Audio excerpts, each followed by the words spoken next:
Salamat datang, mingalabar, sin chao, sawadika, sauan, annyeonghaseyo, ohayo gozaimasu. Good morning, magandang araw po sa inyong lahat. Hello everyone and welcome to our second annual Wild Webinar series. I'm Paula, and on behalf of SEAZA and our host Phil Zeus, I would like to thank everyone who is here with us in Zoom and who is watching through our live stream on Facebook. The Wild Webinar series is sponsored by Zeus 101, and episode 2 is all about amphibians. So without further ado, let us get into our webinar proper. Please be reminded that all questions will be answered later after the speakers. So let me just share my screen.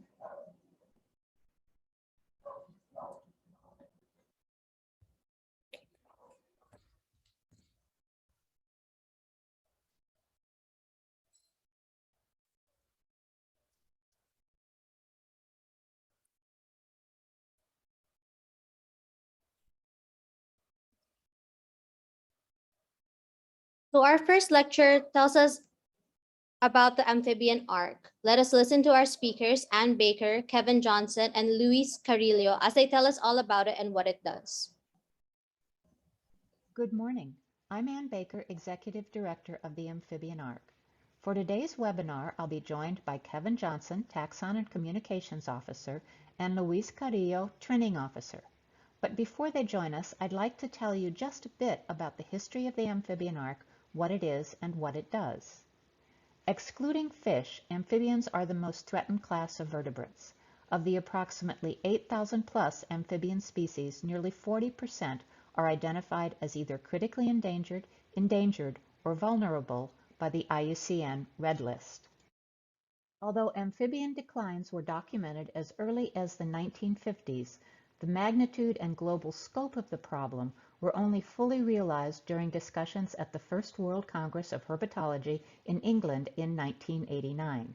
Shortly thereafter, in 1990, the Declining Amphibian Populations Task Force was established by the IUCN Species Survival Commission to investigate the causes and severity of the declines. A global amphibian assessment was launched in 2001 and assessed all species within the entire class of amphibia. The assessment highlighted the severity and urgency of the amphibian declines. A global amphibian summit in 2005 brought together nearly 100 amphibian experts from around the world. The goal of the summit was to produce a comprehensive plan to respond to the ongoing declines and extinctions of amphibian species by developing targeted actions to counter the 6 major threats identified. In addition to the threat of habitat destruction, the delegates identified overexploitation or utilization, alien invasive species, pesticides and environmental toxins, global climate change, and very importantly, emerging infectious diseases. White papers were developed for each threat category. The white papers that resulted from the Global Amphibian Summit formed the backbone of a comprehensive Amphibian Conservation Action Plan, or ACAP. In addition to initiating the ACAP, the summit revitalized the IUCN SSC Amphibian Specialist Group. A meeting in Panama in 2006 of the IUCN SSC Conservation Breeding Specialist Group, the Amphibian Specialist Group, and the World Association of Zoos and Aquaria gave rise to the amphibian arc. AARC's remit was to address the ex situ conservation components of the ACAP, the speed at which some species were disappearing, and the lack of a full understanding of how to abate some of the most acute threats, particularly those of chytrid and other emerging diseases, meant that the only way to ensure the survival of some species was by buying time through captive breeding programs. Thus, AARC's mission is to ensure the survival and diversity of amphibian species, focusing on those that cannot currently be safeguarded in their natural environments. How does AARC assist with the development and implementation of ex situ insurance populations? We have 4 major programs. Conservation needs assessment workshops evaluate all amphibians within a region and identify what conservation steps are necessary to ensure their survival. To date, we've assessed over 4,000 species in 48 countries. AARC's Conservation Grants program comprises 5 types of grants. Startup grants designed to assist in the initial development of ex situ populations, extension grants that provide several additional years of funding for those newer programs that need a bit of extra time to become firmly established, mentorship grants, and workshop attendance grants. The 5th grant is an emergency grant which is awarded only in instances where a species is in imminent danger of extinction. More information about these grants can be found on the Amphibian Ark website. Over the past 13 years, AARC has awarded over $250,000 in conservation grants in 22 countries. Through its 75 training programs, AARC has trained over 2,600 amphibian biologists in 40 countries. In addition, AARC maintains an active communication program with quarterly newsletters, an extensive website, an active WhatsApp group, and regular communications through Facebook. No single organization can adequately address the amphibian crisis.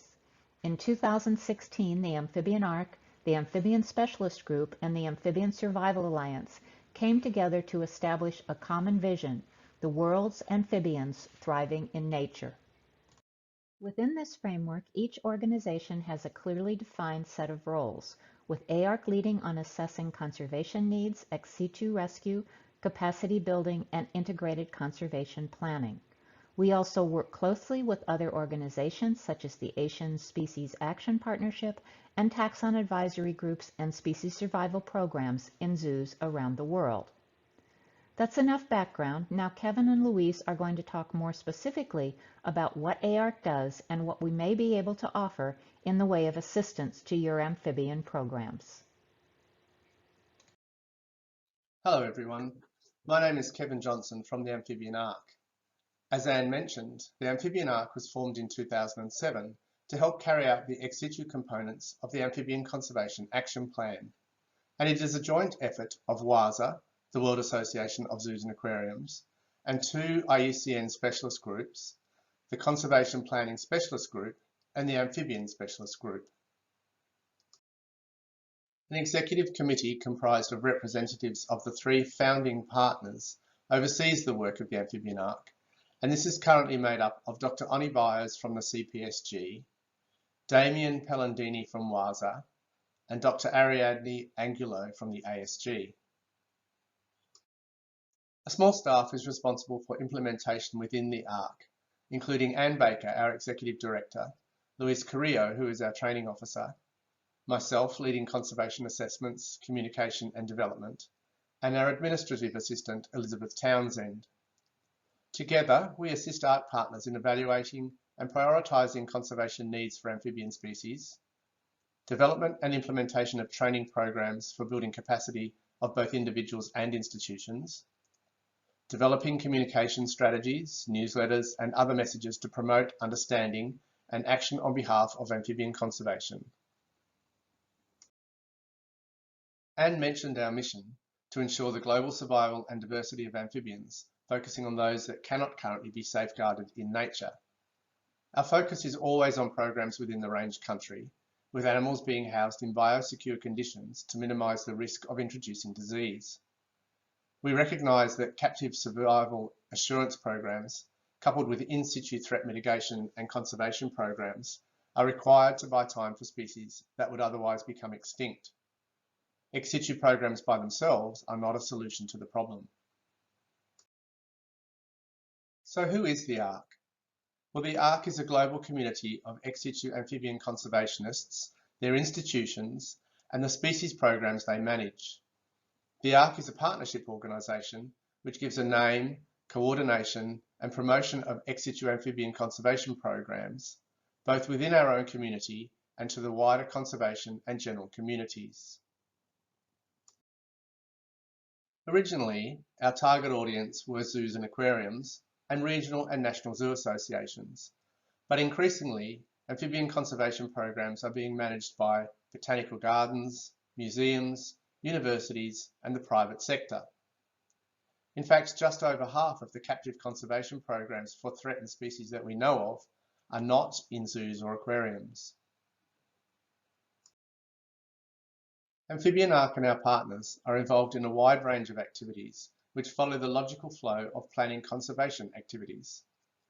One of our main activities is to manage the Conservation Needs Assessment System, which allows us to assess and prioritise species for their individual conservation needs. Working out which species are our priorities and what their conservation needs are is one of the first steps towards amphibian conservation, and I'll be talking more about these assessments a little later. Building amphibian husbandry capacity is also critical to be sure that appropriate levels of expertise exist within the ex situ community. Luis will discuss this in more detail later during the presentation. We also help to develop national and species level action plans based on the recommendations arising from conservation needs assessments. Significant funding is required to establish and manage amphibian conservation programs, and we help to raise funds and provide conservation grants internationally so new programs for threatened species can be established. Occasionally, rapid rescues have been carried out to save species which are facing imminent risk of extinction, and we can help to coordinate the establishment of ex situ insurance programs. We also help with coordination for ex situ research programs. And finally, we use a range of communication channels to help raise awareness of the amphibian crisis, both within the conservation community and throughout the wider communities around the world. Conservation needs assessments bring together national experts to assess amphibian species for their conservation needs and to develop prioritised recommendations for a range of conservation actions. Typically, this involves coordination with the national amphibian specialist groups to ensure appropriate field experts can participate, along with university students, experts from the ex situ community, and government wildlife officials. While the process was originally designed to be used with amphibians, it was modified in 2015 so it can be used with other taxonomic groups. This assessment process is a transparent and respected method for determining high-level priorities for both ex situ and in situ conservation action to help save threatened amphibians. Conservation needs assessments allow experts to assess amphibian species for their specific conservation needs and to develop prioritised recommendations for conservation actions. Assessment workshops can be held in a physical workshop or can be held during a series of online consultation sessions. Focusing our attention on implementing actions for high priority species allows us to maximise the impact of our limited conservation resources and to direct our actions to species which have the highest needs and with a high probability of successful outcomes. There are many more species in need of urgent conservation action than the ex situ community has the resources to manage, and the conservation needs assessment process is a valuable tool to help determine regional or national conservation priorities. When considering which species are most in need of ex situ conservation programs, there are several important aspects which will play a significant role and must be considered. Which species are our priorities and why? Have both in situ and ex situ conservation actions been considered and recommended? Are we likely to receive approval to work with species in captivity by regional or national wildlife authorities? For example, will it be possible to obtain the appropriate permits to collect found animals? Does appropriate ex situ management expertise exist? And what resources are available to us, both in the short and long term? Have we identified other partners and stakeholders who we should be collaborating with to ensure a holistic approach to species conservation? Does sufficient protected habitat exist for future reintroductions, or is this likely in the near future? The answer to all of these questions are documented in the conservation needs assessments, and they are then available to all stakeholders. We are often asked if there is overlap with IUCN Red List assessments, and the short answer is yes.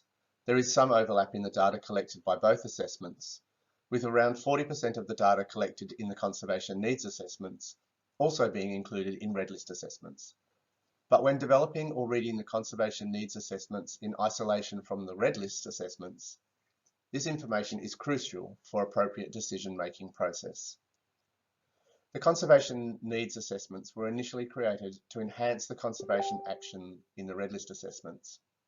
In the past, many amphibian red list assessments did not include planned or recommended conservation actions, although now these are required for threatened species in all red list assessments. A lack of consistency in the conservation needs sections of many older red list assessments meant that although the global conservation status and extinction risk of species had been evaluated, conservation needs were often poorly documented or not included at all. The red list process assesses threat status, but previously did not provide guidance for informing future actions. Red list assessments are made at the global level, although additional national level assessments are sometimes undertaken independently of the IUCN. However, conservation actions are almost always undertaken at the national level, and so conservation needs assessments are also developed at the national level. The threat status for species which overlap national borders often varies in different countries, so it's more appropriate for conservation actions to be identified and prioritised at the national level. While the red list category classifies species at high risk of global extinction, this does not necessarily prioritise species for conservation action appropriately. The priorities determined by the conservation needs assessment process provide a more considered method for focusing conservation actions. Conservation needs assessments complement the red list process, and together they provide an integrated reference to the past and current status of populations in the wild, along with clear guidance for future actions. During the past few years, we have run several joint red list conservation needs assessment workshops, which has proven to be a very successful advance in our methodology. The same group of experts is required for both types of assessments, and these are mostly members of the IUCN amphibian specialist groups identified by the national ASG chairs, along with other appropriate stakeholders. Bringing them together for a single joint assessment workshop is a much better use of our collective time and financial resources. We hope to further integrate the outputs of both types of assessments in the future. As mentioned previously, the data collected during the assessments determines priorities and recommended conservation actions, which include urgent ex situ rescue or supplementation programs, in situ conservation research, ex situ research, such as the use of analogue species to develop husbandry protocols for more threatened species, mass production in captivity to help fight overcollection from the wild, biobanking, and conservation education. Each species can be recommended for one or more of 11 different conservation actions. After each national assessment has been completed, the data collected and the recommendations generated during the workshop should be used to develop or update national action plans. Action plans document an overall strategy for supporting and implementing national amphibian conservation activities. They should include short, medium, and long-term plans for both in situ and ex situ actions, ideally following the CPSG's one-plan approach. Most often, we should focus our efforts on the highest priority species, with species-level action plans being developed. All relevant stakeholders should be brought together as a team, which is collectively responsible for developing and implementing these action plans. And of course, over time, we must continually monitor our progress, adjusting the plans if needed. The ultimate goal, of course, is to ensure self-sustaining wild populations in secure and protected habitat. Amphibian Arc and our partners have facilitated over 40 national or regional assessment workshops, which include over 4,200 individual assessments in 49 countries. 3,558 of the world's known amphibian species have been assessed, with around 3,300 of these assessments having been completed during physical workshops, and over 800 assessments have been completed online outside of a workshop situation. With the onset of the global COVID pandemic, we have been running online assessment consultations using Zoom, which have proven to be very successful. In Southeast Asia, we have completed 1,118 assessments in 11 countries between 2008 and 2018. 117 of these were made in 2008 in Thailand and in Hong Kong, using one of the earliest versions of the assessment process. And with the improvements which have been made to the process since then, these assessments are considered to be incomplete when compared to later ones. 41% of the assessments are more than 10 years old, and 73% are more than 9 years old.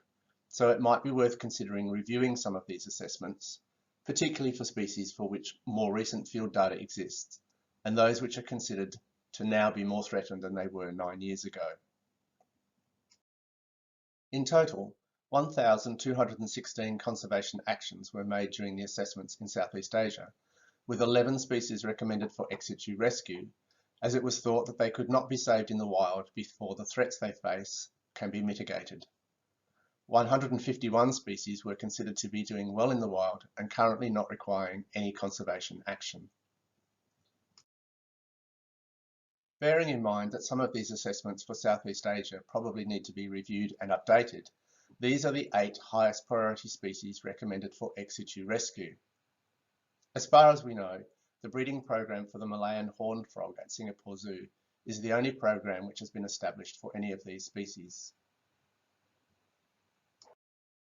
After captive conservation programs have been established, monitoring their progress is vital to ensure that the actions identified in the Species Action Plan are being followed, to identify successes and failures, and to respond to any failures. Documenting the progress also allows other conservation programs for similar species to benefit from past activities and lessons learned. Some of the key aspects and milestones include the program being based in the range country and good biosecurity being established for the captive population. Sufficient founder animals should be obtained, with successful captive breeding achieved, and ideally, the species should be bred to F2 in captivity. Suitable protected habitat should also be identified for eventual reintroduction, and post-release monitoring carried out to document how the population is doing in the wild. Amphibian Arc manages an online database which follows the progress of all known ex situ conservation programs for threatened amphibians. Updates are made when significant milestones are achieved, and ideally on a 2-year cycle.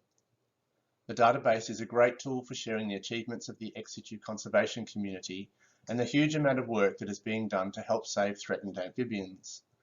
The database currently includes details for 278 programs in 38 countries, with 190 of these programs still being actively managed. There are 6 captive programs for threatened amphibians in Southeast Asia in the online database.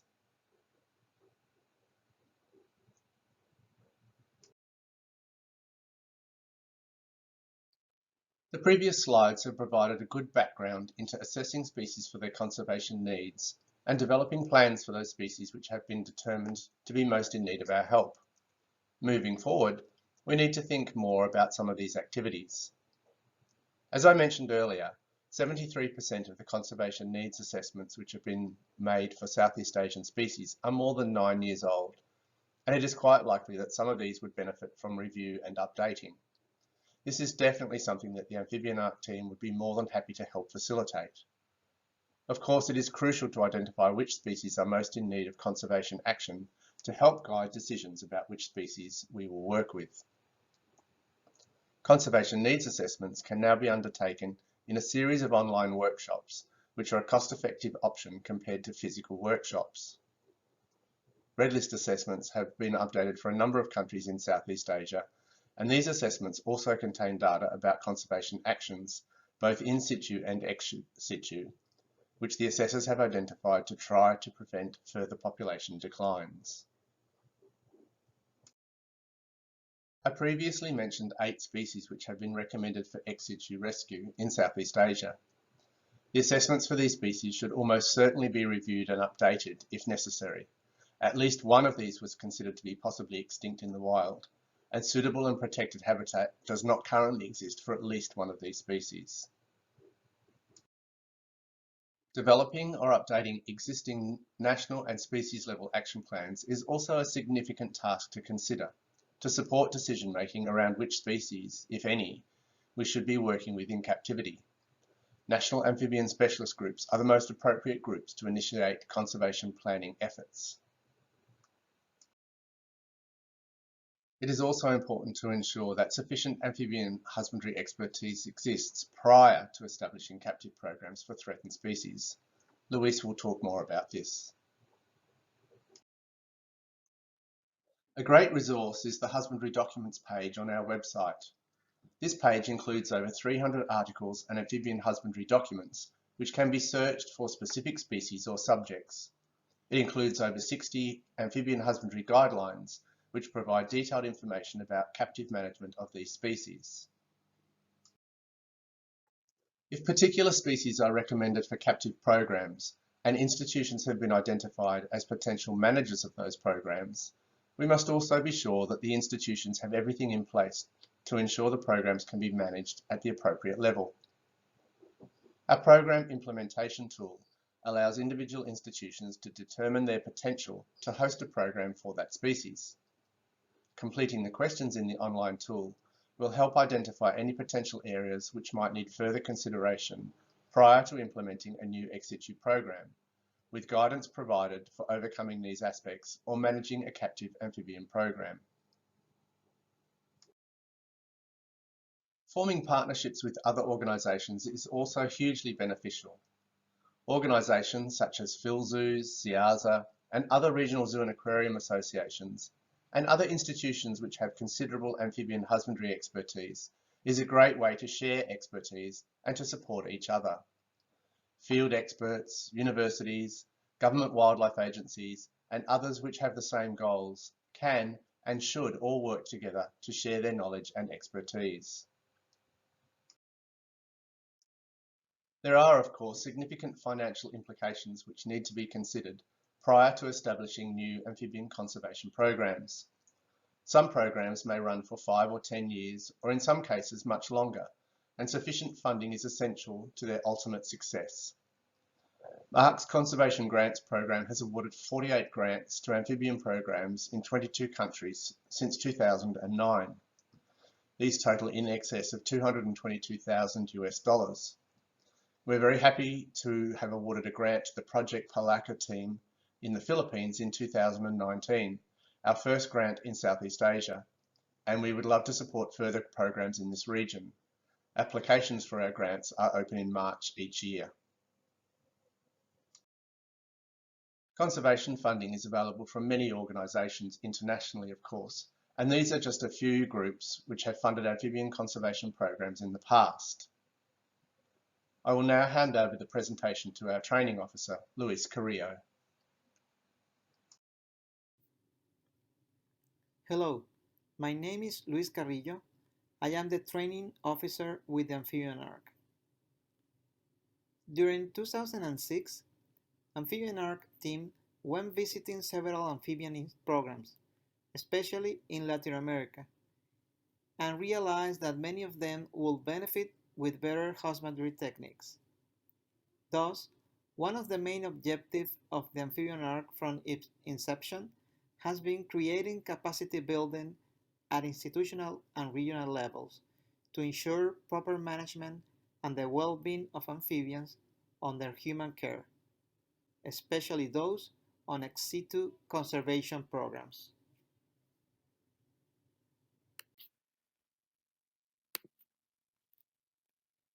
An important aspect of helping to implement amphibian conservation programs is to lead the development and implementation of training programs for building capacity of individuals and institutions.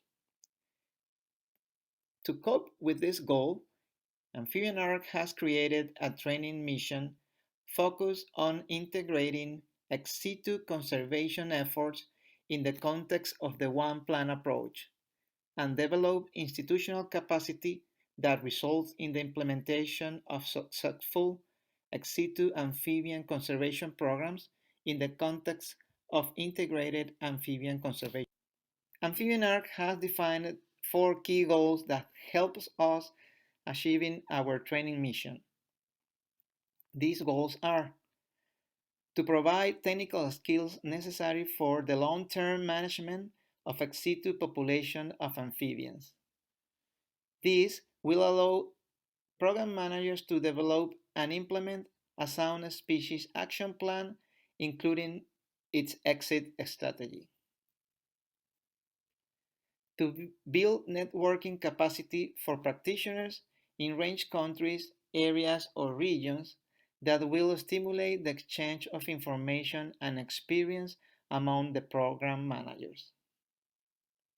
Also, to stimulate the interest in amphibian conservation in the different regions of the world, leading to more threatened species to be well maintained, breed, and ultimately translocate in their range countries. Finally, to provide guidance to amphibian conservationists on developing regional or national conservation plans.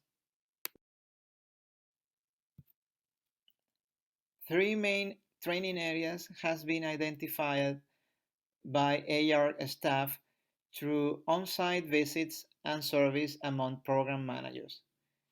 These areas are husbandry, veterinary medicine, and small population management. Husbandry training is designed to expose participants to the latest theory and practice of amphibian husbandry. During these training courses, the participants are equipped to establish and manage captive breeding amphibian conservation programs for threatened species. This training is focused on four important aspects of captive population management: husbandry, hygiene, health, and heredity. In addition, local and regional aspects of amphibian conservation are covered to engage in properly planned, implemented, and maintained ex situ amphibian programs. Long-term health issues related to basic husbandry, nutrition, and disease will, if left unchecked, eventually cause the captive population to follow the wild one into extinction, wasting precious time and other resources in the process. During these training courses, amphibian caretakers are enabled with the skills to properly manage the species under their care from a health and veterinary perspective. The goal of the training of a small population management is to guide those involved in managing ex situ amphibian programs so that they can manage healthy, sustainable populations to reintroduce them back in the wild in the future. These training courses as advice on data, genetic, and demographic management, as well as population management recommendations for the numbers of founders, target size, speed at which to grow the population, and which individuals to breed when starting a population.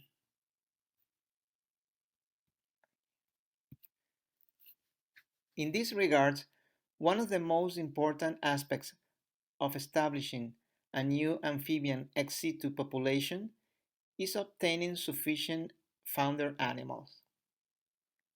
Amphibian Arc has developed a tool to help calculate the number of founders that should be collected based on the reproductive biology of the species being considered. Our training courses are assembled on a case-by-case basis and are designed to provide the necessary skills delivered at the right level for participants. To design our training courses, we are guided by pre-workshop surveys and also by close collaboration with local organizers to make the courses as useful as possible to the participants. The Amphibian Arc instructors team consists of experienced professionals from the zoo, academic, and private communities, specialists in population biology, amphibian husbandry, veterinary medicine, conservation biology, prioritization, software development, group management, and data entry. When possible, we utilize qualified local and regional instructors working in their native language as much as possible. All instructors made their service available at no cost to the Amphibian Arc or the course participants. From 2007, Amphibian Arc and partners have designed and delivered 75 courses in 40 countries, training almost 2,200 students. The majority of these training courses has been on amphibian husbandry and has been delivered mainly in the Latin American region. As a result of this, the same region has the larger number of students trained, but also the North American region and Europe are well represented. In 2019, and in order to reach the larger number of students, Amphibian Arc decided to venture into online training, developing more than 10 webinars in that year. With the arrival of the global pandemic, Amphibian Arc already had its online training capacity installed, and therefore we were able to quickly adapt to the existing need, providing 21 webinars during 2020 and 2021. As part of our training and follow-up effort, the Amphibian Arc team and partners has also done several advisory visits. During these visits, the advisory team worked directly with staff and local veterinarians with an overall objective to improve regional and local capacity for husbandry, diagnostic and treatment, and population management.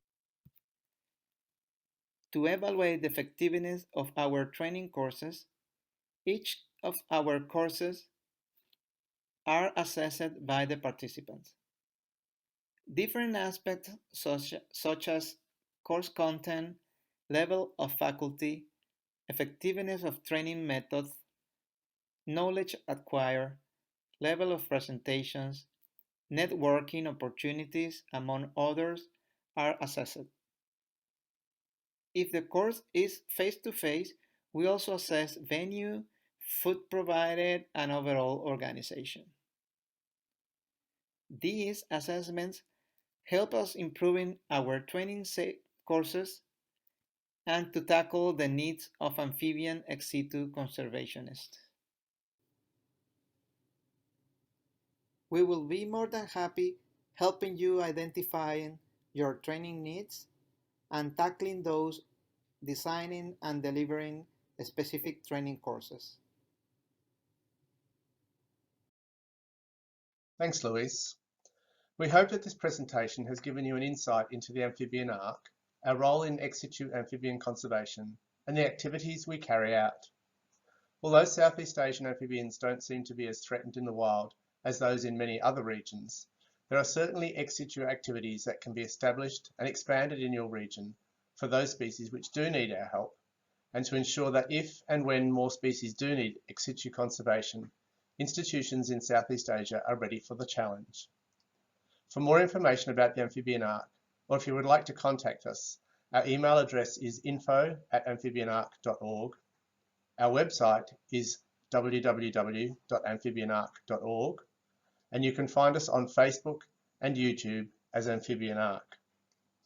We are grateful for this opportunity to share some of our work with you, and we look forward to being of assistance to help with your amphibian conservation programs in the future.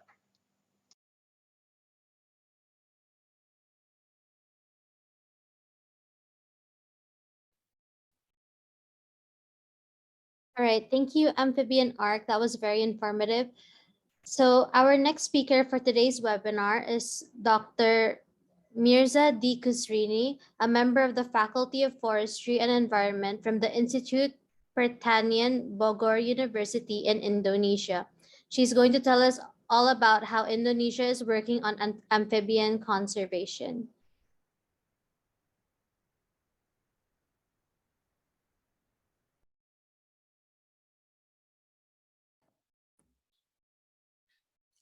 Hello, my name is Mirza Dikari Kusrini. Everyone called me Miki here in Indonesia.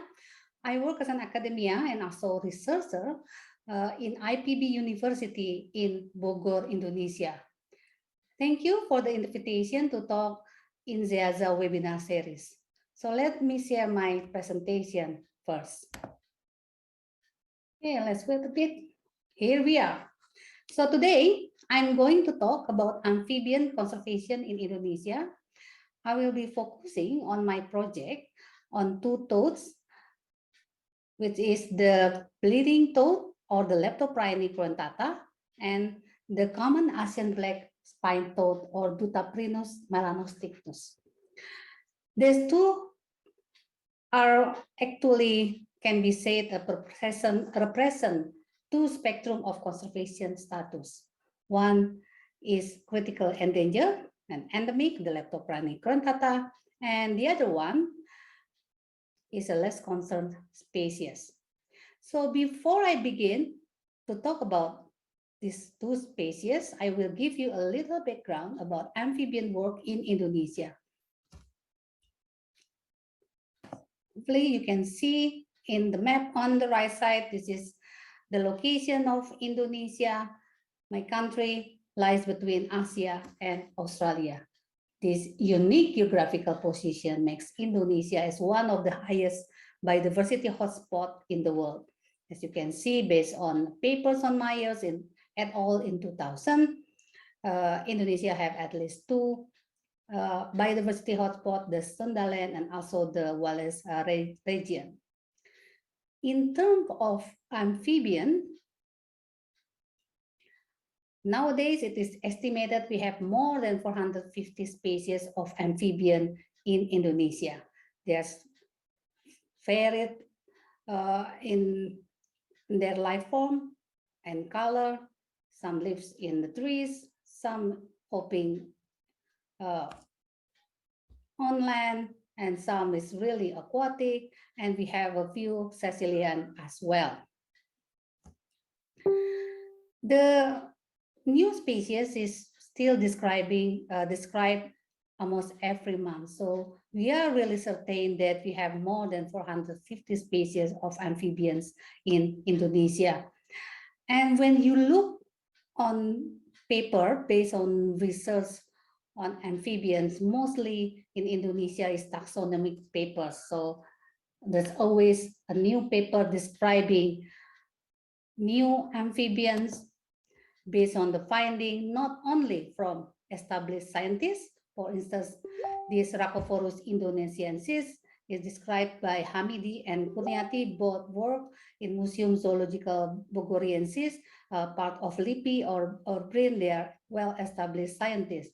But the other paper, for instance, this new species of Siricalus is actually based on the finding of a group of students who at the times is doing a citizen science program in 2017. We also have lots of expeditions occurring in the past 10 years, and they're mostly to document the biodiversity assessment. They're happening across Java and Bali, Lesser Sunda Islands like the Nusa Tenggara, and Sumatra, Kalimantan, Sulawesi, and of course, Papua. And this is usually resulted in new funding. Some of the specimen usually locked in museum and then being described by the established scientists or by students. Not only describing new species, this kind of finding is also documenting new distribution species that once was thought only occur in Sumatra or in Kalimantan because of more expedition conducted by more scientists and students. It's known that they are distributed more widely than before. And also, we are also documenting novel life history.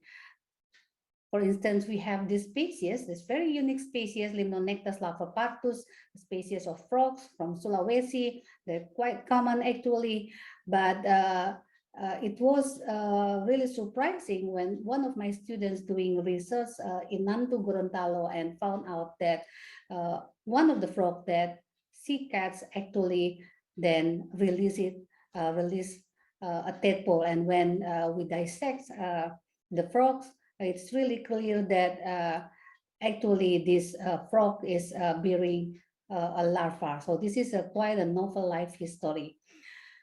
Another interesting fact that known afterwards is the species from Kalimantan, Barbarula kalimantanensis.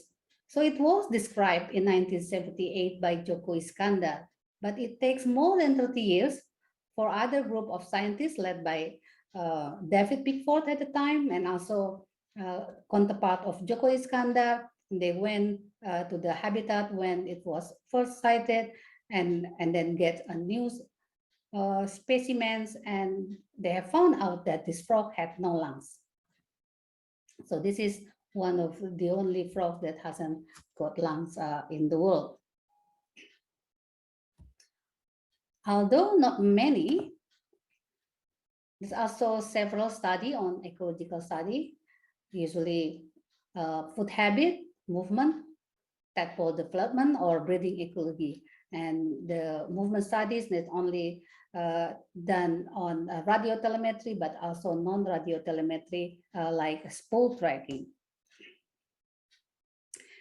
There's also study that documenting trade on amphibians, mostly on the frog leg industry for export, but also for domestic.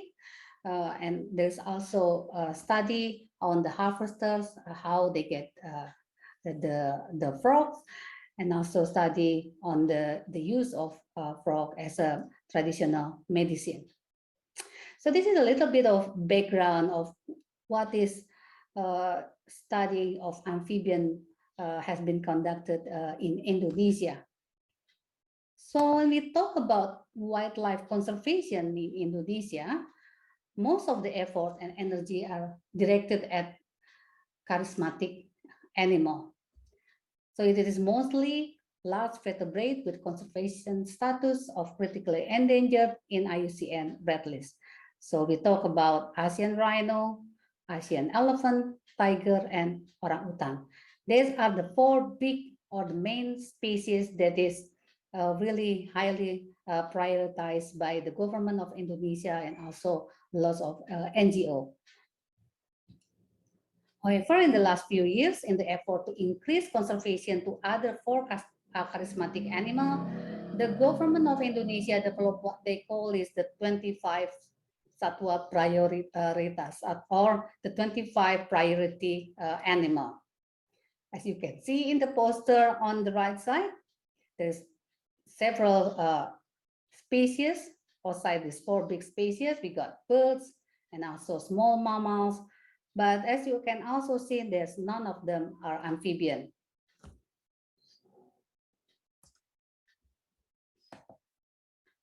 So of course there's a challenge when one species is not a priority for conservation. Initiative to develop research and conservation action usually has been hindered because of the low funding. As you all know, the priority usually synonym with low opportunity to get funding, especially from within the country. So what do we do? So we give up and just let the work only on a charismatic species? Of course not. When I started my work on amphibian in early 2000, we don't have a networking between local herpetologists. Slowly, with the help from various donors and meeting with some friends that have the same or similar interests, we conduct meetings, we organize trainings, we have public exhibition. which then we developed it into a networking of local herpetologists. We were able to develop the Herpetological Society of Indonesia, and regularly we have annual meeting, we have newsletter to send information to the public, what we call the newsletter of Warta Herpetofauna. We also organize high school frog camp to introduce a young student on frogs and fieldwork. We go to elementary school to teach students, and also there's their teachers. So this is kind of the things that we hope will slowly but sure will increase attention to amphibian in Indonesia. But then we still need a champion that serves as an ambassador for other species of frogs. Those enter the bleeding toad or the Leptoprione cruentata.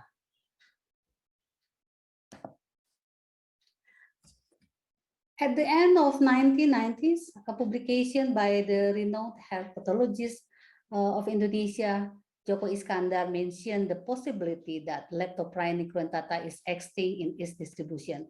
This is a very small toad and only found at the time in Mount Gede Pangrango. And in the study in the 1960s, it was showed that this toad is very abundant in this area. So our work on bleeding toad is actually part of our project on the biodiversity of amphibian in Mount Gede Pangrango. But then afterward, we focus on Leptoprione cruentata. We have managed to find a small population of this toad when we start the work in 2006, and subsequent monitoring in 2007, and then 2009 and 2010. And until now, we managed to find a few more population in the area and also in other neighborhood mountain. However, we also confirmed that the toad is lost in the upper elevation range. And we also found several frogs in the area has chytrid, a disease that caused by Batococcotrium dendrobatitis, a fungus that caused the disappearance of several frog populations around the world. So our finding is actually already published, which show the elevation range shift of amphibian in Gede Pangrango National Park that we suspect is also connected to climate change.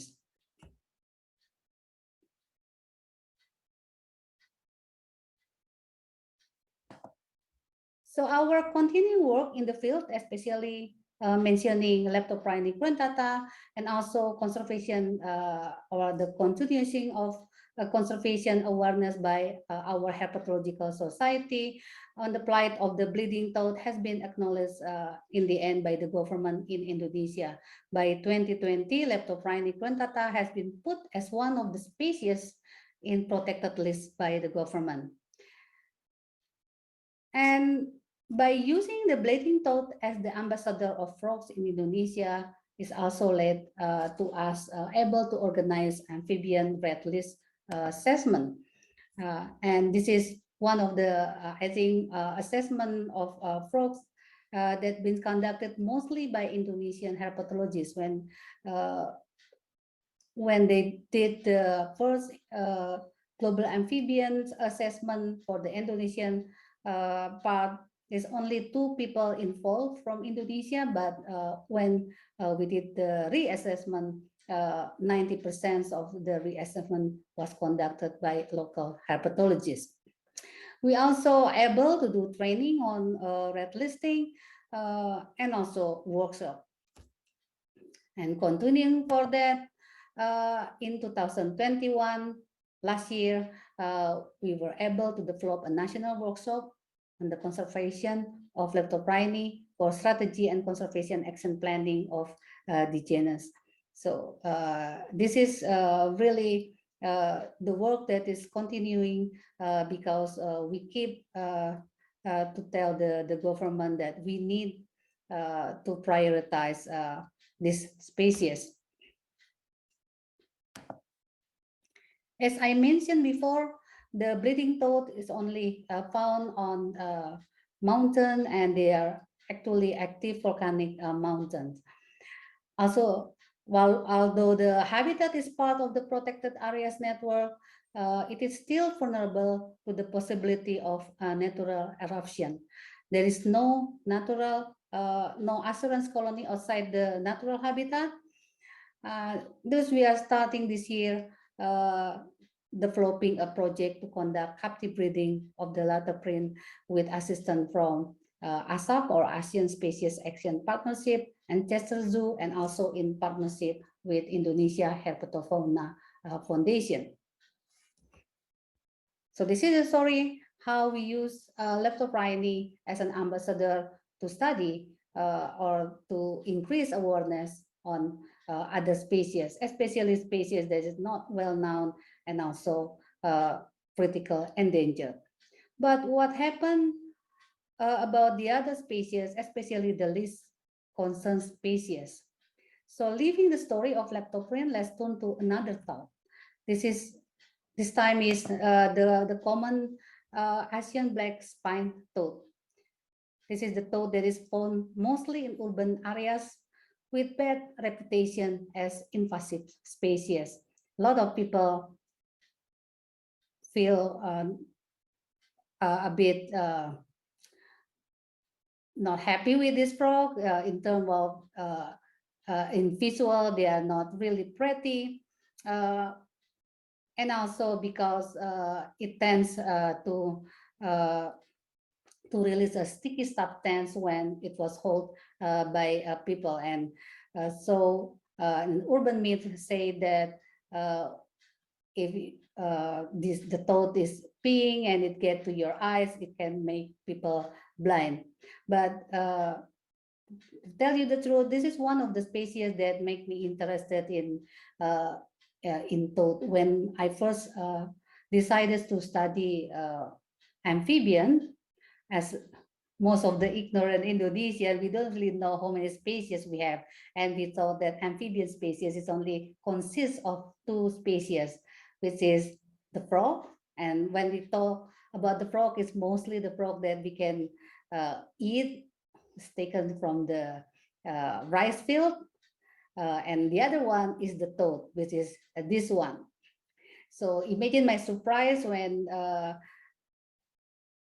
maybe about 25 years ago, there's a toad that resided in my bathroom. It was coming to my bathroom and makes me always wonder, why is this frog different with other frogs that I found in my garden? So eventually, then I realized that we have more than 2 species of frogs. So this is actually also because this is common around our area. Actually, Deutopranus melanostictus is also good as an ambassador to increase curiosity for people to know more about the lives of frogs.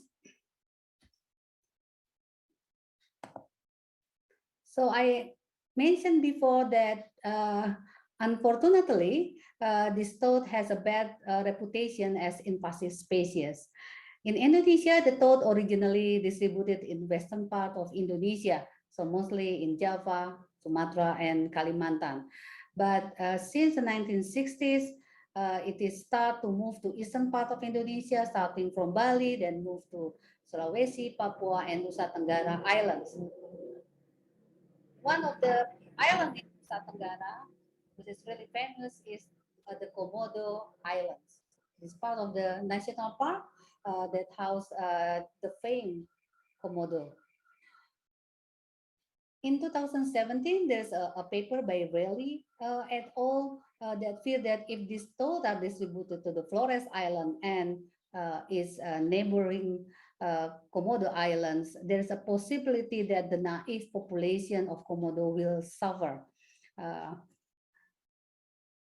In answering this result, we then conducted research in the Komodo Islands to see the diversity of amphibians in the area and in the neighborhood. but we found that until 2020, there's no common Asian black spine toad are found in the island, as well in Flores Island. But interestingly, the toad is quite abundant in Sape, a neighboring area in Sumbawa Island, which is also the main gate to Komodo Island. So although the toad is abundant, it seems that most herpetologists neglect to study about this toad. Although there are already lots of work regarding the food habit, we realize that we don't know much about the other aspect of ecology. For instance, what is the ecology of this toad? How to find them? If they become invasive, how to detect them? And how do we eradicate them when they become invasive? So this is the question that we are trying to find out by working with our international counterpart from Australia. We found out that contrary to the belief that they are mostly terrestrial, they are actually dependent on the availability of standing waters, which probably explain their absence in the dry areas of Komodo Islands. Our work on Dutaprinus melanostinctus made us realize that we couldn't just focus on species that is critically endangered, but we also need to know more about species that lives around our lives. And we also need to keep the spirit of research. So not only focusing on, again, critically endangered and endemic species, but also least concern.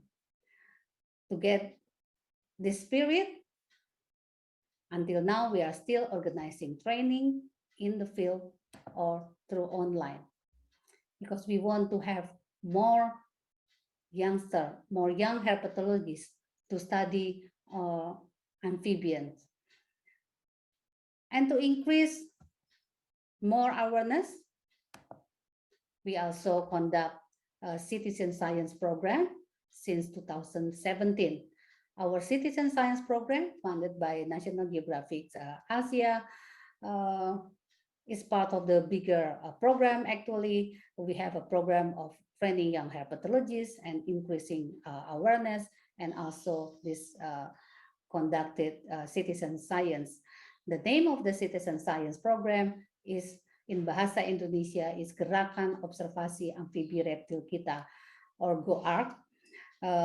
In English, it means observation movement of our amphibian and reptiles. So we actually want all people that have interest in amphibian and reptiles to see and report what they saw around their area. It could not only be in the forest, but also in their neighborhood, in the park, and everywhere.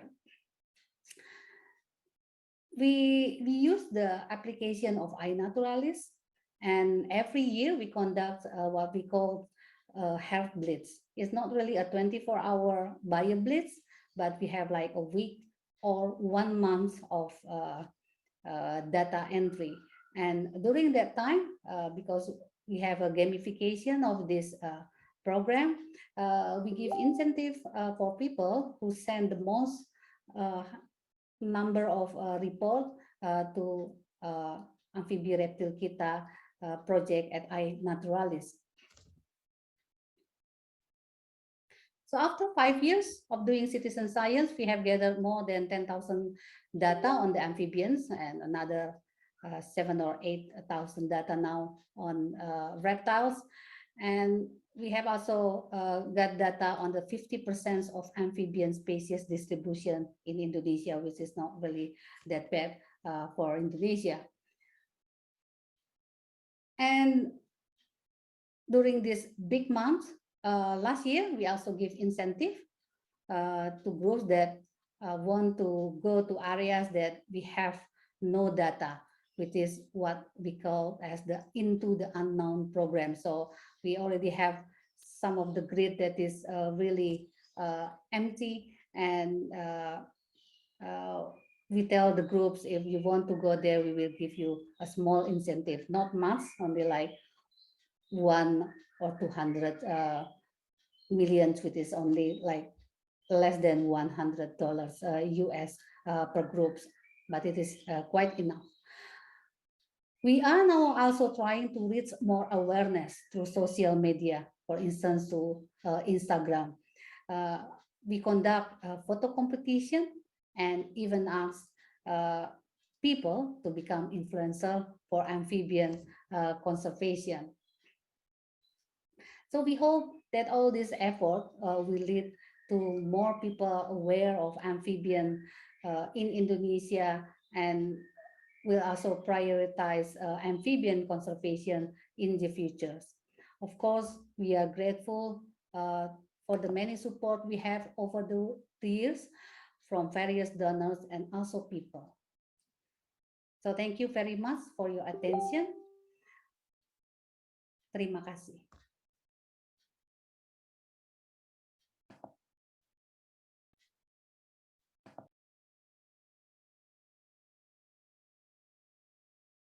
Okay, thank you, Dr. Mirza. Last but not least, our next speaker for episode 2 is Mr. Norman Greenhawk of Project Palaka, here to talk to us about amphibian conservation in the Philippines. Okay. Hello, everyone. Thank you for being here today and listening to my presentation. My name is Norman Greenhawk. I am the director of Project Palaka, the first ex situ amphibian conservation project here in the Philippines. Excited to tell you all about our project. I'm going to jump right in. Just to discuss what we'll talk about today. First, I'm going to give you just a little bit of a background of how I ended up here starting this project. And then we will discuss the history of the project so far. That'll be under the phase 1, and we are currently in phase 2, and we will discuss that as well as the future of the project. And we will end it with a thanks to our conservation partners. So the background, we won't spend too much time on. The important thing to know is that I originally got my start in Puerto Rico. I am from the United States, and in 2008, I moved to Puerto Rico in order to study tropical ecology and herpetology. If you can see the map of the island, that's the whole island of Puerto Rico. And I moved to Las Casas de la Selva, which is a 404-hectare sustainable forestry project on the southern mountain ranges of Puerto Rico.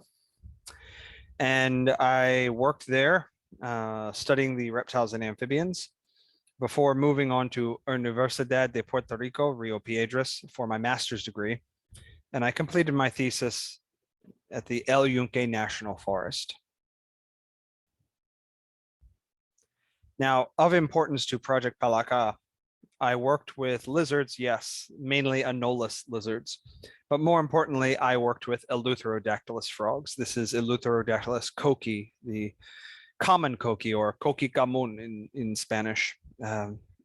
And as you can see from this other photo, this is El Wajon, or the Eleutherodactylus coqui, a closely related species to the coqui.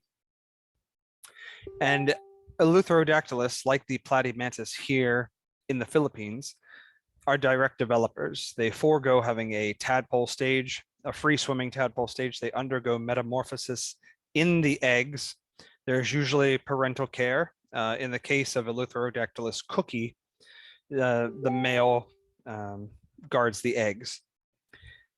The interesting thing about this species, the Wajon, is that it is only found in southeast Puerto Rico on sort of boulders and in the crevices of boulders and caves along rocky mountain streams. So it has a very specific habitat that it needs.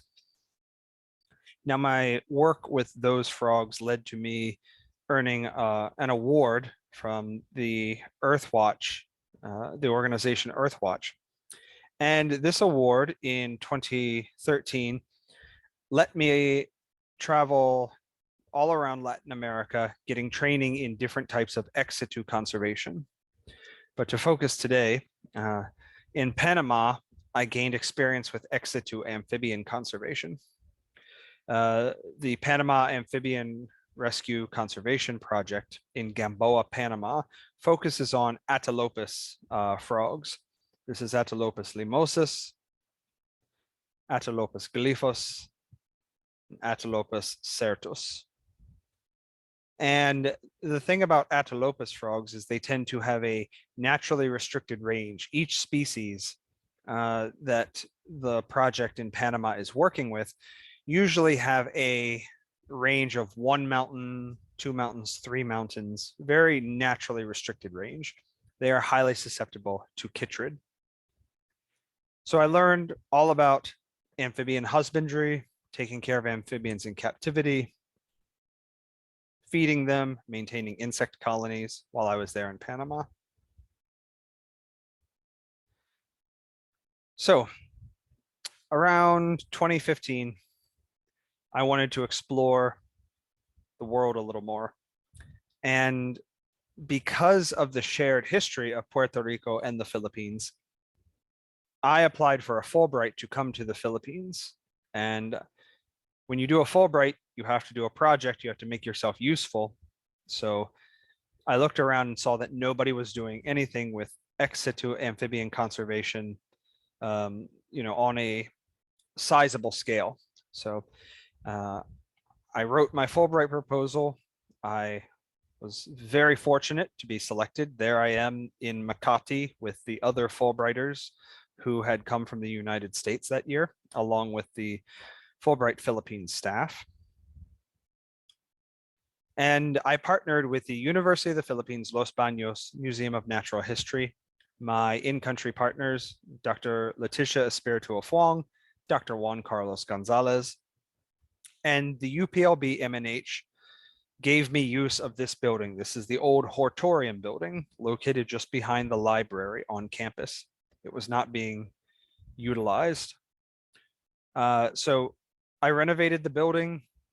I set up tanks for the frogs, and we kept what are referred to as analog species. None of these species that you see are highly threatened. They do face some threats, but none of them were majorly threatened. And we did this because, of course, if you're trying a project for the first time, we of course want all the frogs to be healthy and happy, but if something's going to go wrong, it's better for it to go wrong with species that are not critically endangered. So we worked with Platymantis mimulus, Pulcrana similis, Platymantis luzonensis, Rhecophorus pardalis, and a couple other platymantids during my first Fulbright during phase 1. And as you can see, the setup was very simple. The Fulbright gave me a lump sum, and so I had to manage using that for my living expenses and also the project itself. And at the time, showing how much the economy has changed, plastic was the more affordable option. And so I used a lot of these plastic totes, which you can see I've cut out the tops, and I placed the green Amazon wire over top of it for ventilation. And there are holes, small holes, drilled in the bottom to allow water to drain through. And you can see that there's a water dish, some cocoa fiber, and live plants for all the frogs to give them places to hide, places to perch. And if you see on the rack that we had, the tanks are tilted at an angle with the side that has the holes at the lowest. So every day we would intensely miss the frogs and use water to flush any waste, feces, what have you, out of the tanks and through the pipes onto the ground where it exited through a floor drain. And that way we were able to ensure that the frogs were in healthy, hygienic conditions. And the photo on the right is just another, it's a different shot of the plastic tanks that were on the shelf. Now the glass tank to the left, that was a breeding chamber that I set up. So Platymantis being direct developers, we did not have the capability to drill holes in the glass at the time. So we set up a self-contained breeding tank with a false bottom for the water to pool in, and then a pump would continuously pump the water to make it seem like it's raining, to entice the frogs to breed. That was our goal. Now, currently, we are in Project Palaka Phase 2. And this time around, we are working with the only critically endangered amphibian in the Philippines, which is Platymantis insulatus. The IUCN has declared it as critically endangered. It has a highly restricted natural range, just like those aforementioned Atelopus frogs. It's restricted to the Gigantes Island group, but only the karst regions. We have conducted some pretty thorough surveys, and there have been some surveys done prior to our own. And if there is no karst, you don't find these frogs. And we've done a pretty good job, I will show you in a moment, of mapping the karst areas. And you'll see that the Gigantes Island are small, and the available karst is even smaller. So this species does not have a large range to begin with. And it's facing some threats. Clearing of the forests for charcoal production. The people on Gigantes Island, it's underdeveloped. A lot of people, they use charcoal for cooking and for, cooking their food and making fires. They encourage ipil-ipil monocultures because apparently ipil-ipil, even though it's a non-native tree, it grows quickly and it makes highly superior charcoal. And of course, there's vandalism of the karst and cave systems. The vandalism, it ranges everything from graffiti to people actually hacking away at the limestone, digging into the cave floor, because there's legends of buried treasure, gold, and all of that on the island. Now, if you look at the photos here, one really cool thing about Platymantis insulatus is it's polymorphic. There are many different color and patterns, color and pattern combinations on these frogs. All of these frogs are Platymantis insulatus.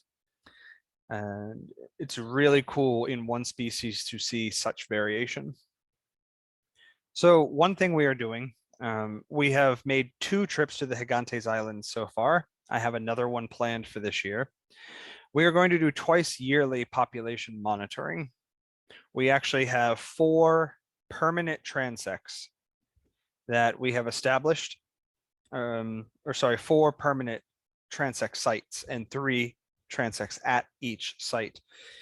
And we want to measure those twice a year so that we can get some long-term population data. We are conducting threat assessments as well as habitat assessments. And every time we go there, we conduct community outreach. I'm very happy to say that the community is very receptive to our efforts. They always turn up for our outreach events. They're always very interested in what we are doing. And I feel very fortunate that we seem to have this good relationship with the local community. I'm a firm believer that any successful conservation project needs to have the local community involved as much as possible. Just to show you some more pictures.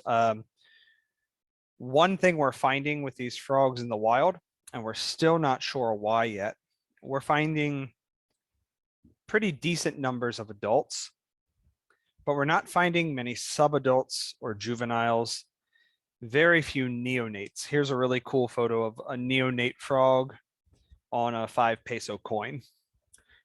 And so that's one thing we're trying to figure out. We believe that there are some there are a lot of unknowns to the natural history of this frog. We've never actually seen a pair of frogs in amplexus.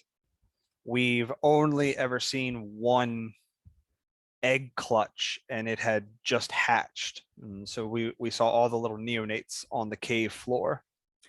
But there's a lot we don't know. And so that presents a lot of challenges to the other aspect of our project, which is the ex situ conservation. We currently have 60 frogs in captivity. We are working to breed them, and the goal is to release them into the wild. These frogs have been collected from 4 different sites and are being kept separate for purposes of not mixing the genetics of potential subpopulations. We do have a plan to study the genetics of this frog. We are just in the process of raising the funding to do so. So frogs from site A are only bred with other frogs from site A, frogs from site B with site B, and so on and so forth. Now, here's a photo of or a map rather, of the Gigantes Islands. And as you can see, we did a pretty good job of visiting these islands and looking at where the karst is and mapping it out. The yellow shaded areas are actually the only karst on the island, in the island group. And so in spite of the Gigantes Islands already being small, the other issue is there's not much karst. We currently estimate the available habitat for this species at roughly 3.1 square kilometers. Here are just a few photos. The top photo, you can see there's an epil forest that is being clear cut for charcoal production. The bottom photo is just some typical vandalism in the caves. No matter where, no matter what cave I visit, there's always at least some vandalism. There are no pristine caves in Gigantes that I have come across yet. Top photo is charcoal production, and the bottom photo is very interested. If you can see the photo, it's a little hard to see, but you'll see a yellow rope running through that photo. That's one of our population monitoring transects. And one afternoon, we arrived. We always go out during the daytime and wait for nightfall to count the frogs. And one afternoon, we arrived to find a group of people just clearing out the timber, collecting wood from our transect, just cutting down trees to gather it up to make charcoal. And they weren't fazed by our arrival. They continued doing their work until they were satisfied with the amount of timber they extracted. Because technically speaking, we have no right as far as the law is concerned or anything of that nature to tell people do not collect the timber. The top photo here is just an example of the landscape where this frog lives. As you can see, it can be a little bit steep, somewhat hard to traverse. You got to be careful. You got to have good shoes, good hiking boots. And the forest is kind of shrubby. There are some tall trees, but not many. The bottom photo is Pawikan Cave on Gigantes South. Now, these are a few photos of our ex situ setup. The leftmost photo shows our frog room where the frogs are housed once they go through quarantine. The two right photos are of our quarantine room. You'll notice that the frogs in quarantine, they have a much simpler setup because we need to be able to monitor them very, very closely. Paper towel that's kept wet, a water dish, a PVC pipe to hide in, and some live plants. Whereas the permanent housing has different substrate to help keep the moisture in. So the frogs stay in the quarantine for 45 days. And here is another setup that we have experimented with. And the frogs seem to actually prefer this setup, which is rather than having a moss or cocoa peat substrate, a rocky substrate with a few humid areas in the tank. They seem to really like this. So if you look in the back, you can see there's some hiding options for these frogs, a PVC pipe cave and some other caves that have been fashioned out of food containers. And what we want to do is we want to be able to observe these frogs without disturbing them. So the PVC caves have a little clear plastic insert that we can just slowly pull it out and observe the frog. And same thing with the black food container caves. You pull it out, you put your thumb or something over the opening so the frog can't get out. And then as you see in the red circle, you lift off the black covering and there is a clear food container underneath. And there's a male frog all tucked away in some humid cocoa peat. These frogs are very skittish, so it's hard to photograph them outside of a container. And of course, taking a photo through plastic is not always great, but if you can see, this is a female and she is starting to show sign of eggs. We do have some gravid females in the project. And as I am making this recording for this webinar, we are actively trying to get them to breed, though we have not been successful yet. We're attracting a lot of international support. Here's just a short list of our supporters, but I will go into them more later. In addition to international support, we're getting a lot of international recognition. These are some new examples of news coverage from my old home state of Maryland. People there are becoming interested in the project going on over here. And on top of that, most recently, we were featured in the May and June issue of Reptiles magazine, which is sort of full circle for me. I grew up as a young man reading Reptiles magazine, and now they are helping spread the word about the project. Now, there's still a lot more to do for Project Palaka. We have these frogs safely in captivity. We have not yet been able to get them to breed, but again, we are actively trying right now as I film this talk. And we have plans for the future. Hopefully the next time this webinar comes around, we'll be giving a presentation showing all of the little captive bred frogs that we have produced from our adults that we have in captivity. But one thing we are looking to do is expand a bit, and I am seeking additional partners. And there's a reason for this. There are other threatened species of amphibians here in the Philippines. Now, one thing I learned working in Panama, they actually had 2 facilities for ex situ conservation. If you're able to do that, it's a good idea because you never know, God forbid, but there are always accidents. There can be a disease outbreak among your captive population, heaven forbid, a fire or some serious damage to the building. So having additional facilities is smart if you can do it. So one thing I am looking for additional partners here in the Philippines, looking at other species such as Platymantis subterrestris that need conservation actions.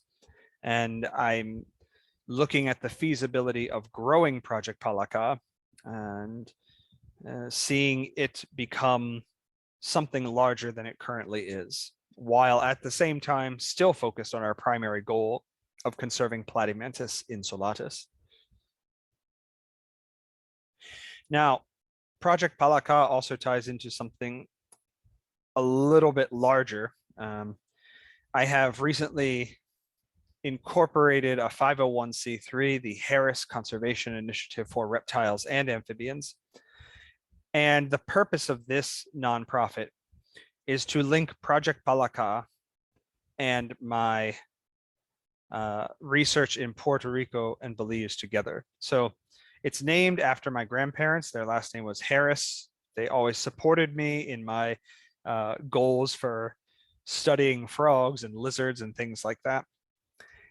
And the 501c3 will have a couple of objectives. And one is we're going to try to focus on these understudied and underappreciated herp species that are sort of, they need conservation actions, but they often get overlooked, like Platymantis insulatus. So we won't be focusing on charismatic megafauna. But if you look at the very bottom, this is what excites me. I want to provide people with the same exchange opportunities that I've had. And so part of it, part of this organization's goal will be to take researchers and students from the Philippines to my research in Puerto Rico and Belize, vice versa. I recently signed an MOU with an organization in Puerto Rico. I'm excited at the idea of bringing some Puerto Rican students here to the Philippines and so on and so forth. This is long-term. It'll probably take a few years to get up and running.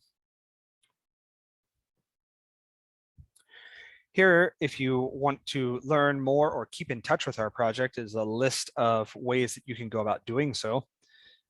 Some are more active than others. I will admit that I underutilize Twitter, but Facebook is a great way to stay in touch with the project. Email and websites. I do want to say a few thank yous.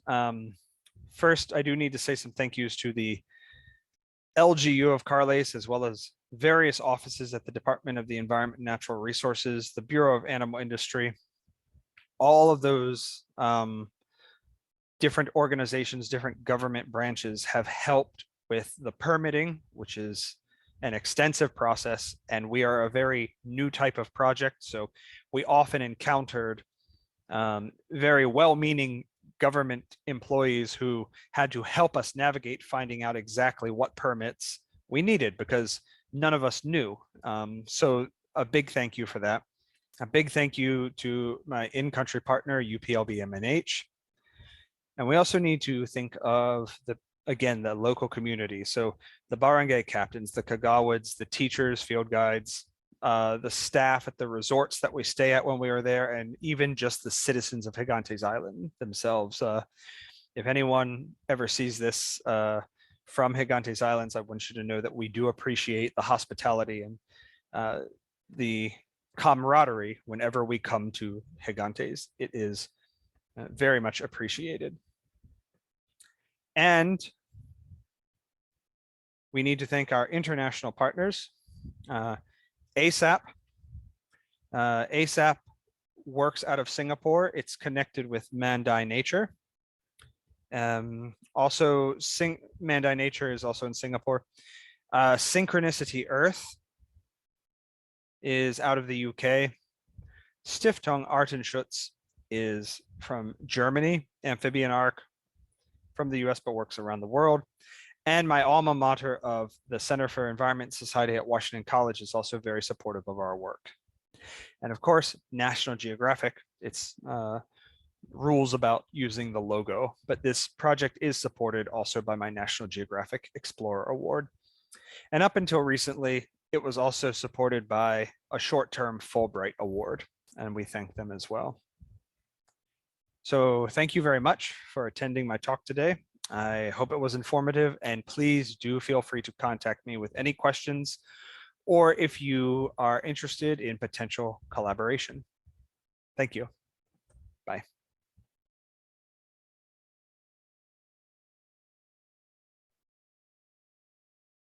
Thank you, Mr. Greenhawk.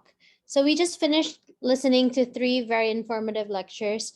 Now let me open the floor to our attendees. You may ask your questions now, and I can also check our live stream on Facebook. If anybody there has questions, we can just send it in the comment section and I'll read it here.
Okay, so I don't think we have any questions. Let's all take a little break and come back at 12:15 for episode 3 of our Wild webinar series. Thanks everyone for coming to episode 2. I'll see you guys in a few minutes.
Welcome back, everyone. I hope you're all ready for our next episode. Hold on. Oops. Okay. This one is all about the Philippine crocodile. So again, our floor will be open. The floor will be open for questions after the lectures. So our first speaker. Our first speaker is Professor Thomas Ziegler from Cologne Zoo. He's going to tell us all about IUCN's One Plan approach. Ladies and gentlemen, this presentation is practice in the implementation of the IUCN's One Plan approach in cooperation with Southeast Asia. This is the aquarium of the Cologne Zoo in Germany, of which I am the curator. And here behind the aquarium, you see the tips of the famous Cologne Cathedral. And here in this panel, you see 50 years aquarium, that anniversary we had in the last year. And this is the view I have here right from my office through the window. This is the terrarium section, here the aquarium, and on this bridge, the insectarium. And here in the Cologne Zoo's aquarium, we have a focus on threatened species. More than 100 species kept in here are endangered. For example, the Vietnamese crocodile newt, or the Burmese star tortoise, or the Vietnamese crocodile lizard, and of course, the critically endangered Philippine crocodile, which is one of our most important species we keep and breed in here, and which I have dedicated the last third of this presentation for. And then we will talk a little bit more in detail about our Philippine crocodile project. You see here in this panel the structure of the aquarium. On the right side, we have the aquarium. On the left side, we have the terrarium section here with the Philippine crocodile show exhibit. And here on this bridge in the middle, we have the insectarium section. And you see here, this is our focus to develop from a pure animal show what the house was when it was founded 50 years ago. And now we are developing towards a species conservation center. This is the insectarium section. We keep around 10 threatened species here, critically endangered Bertzia cambodgiensis, a large snail native to southern Vietnam and Cambodia, which we keep in here. And this is the critically endangered Desertas wolf spider, Hogna ingens wolf spider, which is a micro-endemic, only living on one small island. Deserta grande nearby Madeira, off the west coast of Africa. And we are participating here the conservation breeding program and already have successfully bred thousands of individuals in here and provided them to other zoos in helping to develop a conservation breeding network. And these here on the right side are two endangered species from the Seychelles, a snail and a millipede. Also in the aquarium, we have a focus on threatened taxa. Here in the freshwater section, in particular on Malagasy species from Madagascar, this critically endangered cichlid, the Mangarahara cichlid, and here other species which are endangered. We keep and breed around 10 threatened taxa here alone from Madagascar. And this is also highlighted to our visitors in the signatures. Important in public relations. All the headings are threatened species, together for conservation, and so on. And you here can already see always the red list button of the IUCN Red List to show the visitors that we are committing for endangered taxa. And on these green circles, we highlight why our zoo, why the Cologne Zoo Aquarium is going for that species, because we have initiated a conservation breeding program or do research, and with which partners we work together to inform them not only about the beauty or dangerousness of a species, but also about important and critical conservation information. And here you see the island of Madagascar, and you see many of the species occurring in this island are not only endemics for Madagascar, but also micro-endemics only occurring here in small parts, for example, drainage systems of the island. We also have a waste campaign at the occasion of the World Ocean Day, developed in 2019, and that's still visible, pointing to pollution of the oceans, but also pollution of freshwater streams and rivers.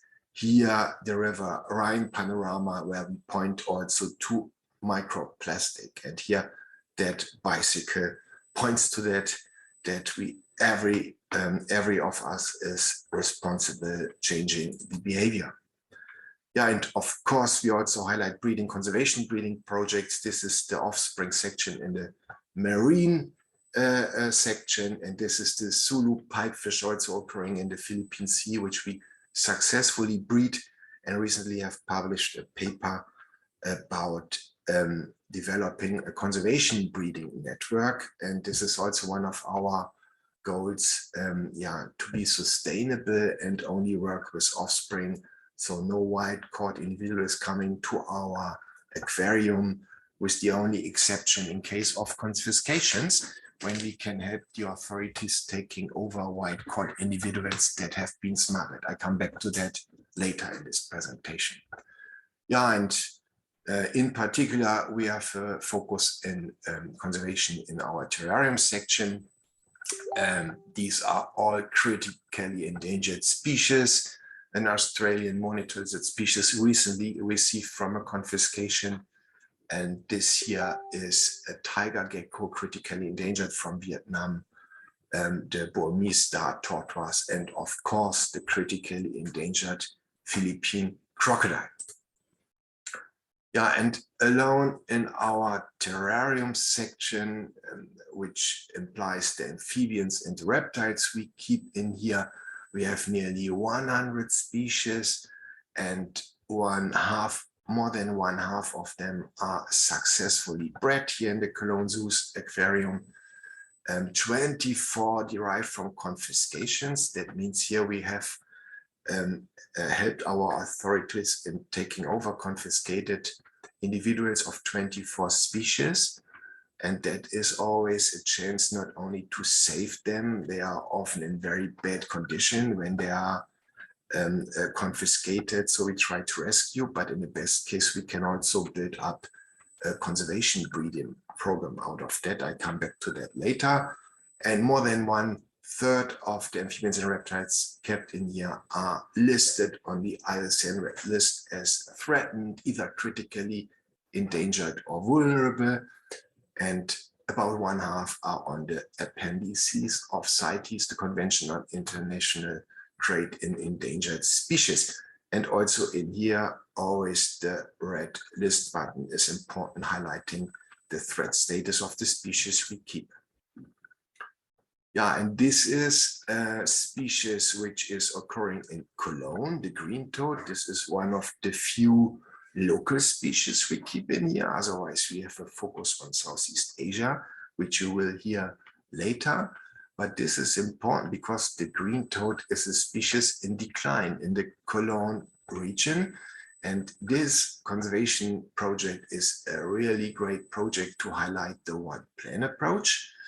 And the one plan approach implies the protection of a meta population, which includes both the in situ and the ex situ population, all the species in the wild, but also in captivity. And here, the local NGO, the Nabu Biostation, has approached us to help them because that species is in decline. And every year they bring tadpoles to us. We rear them in here in this exhibit visible for our visitors. We rear them, then here there are the froglets, and behind we can further rear them until they are large enough for being again released.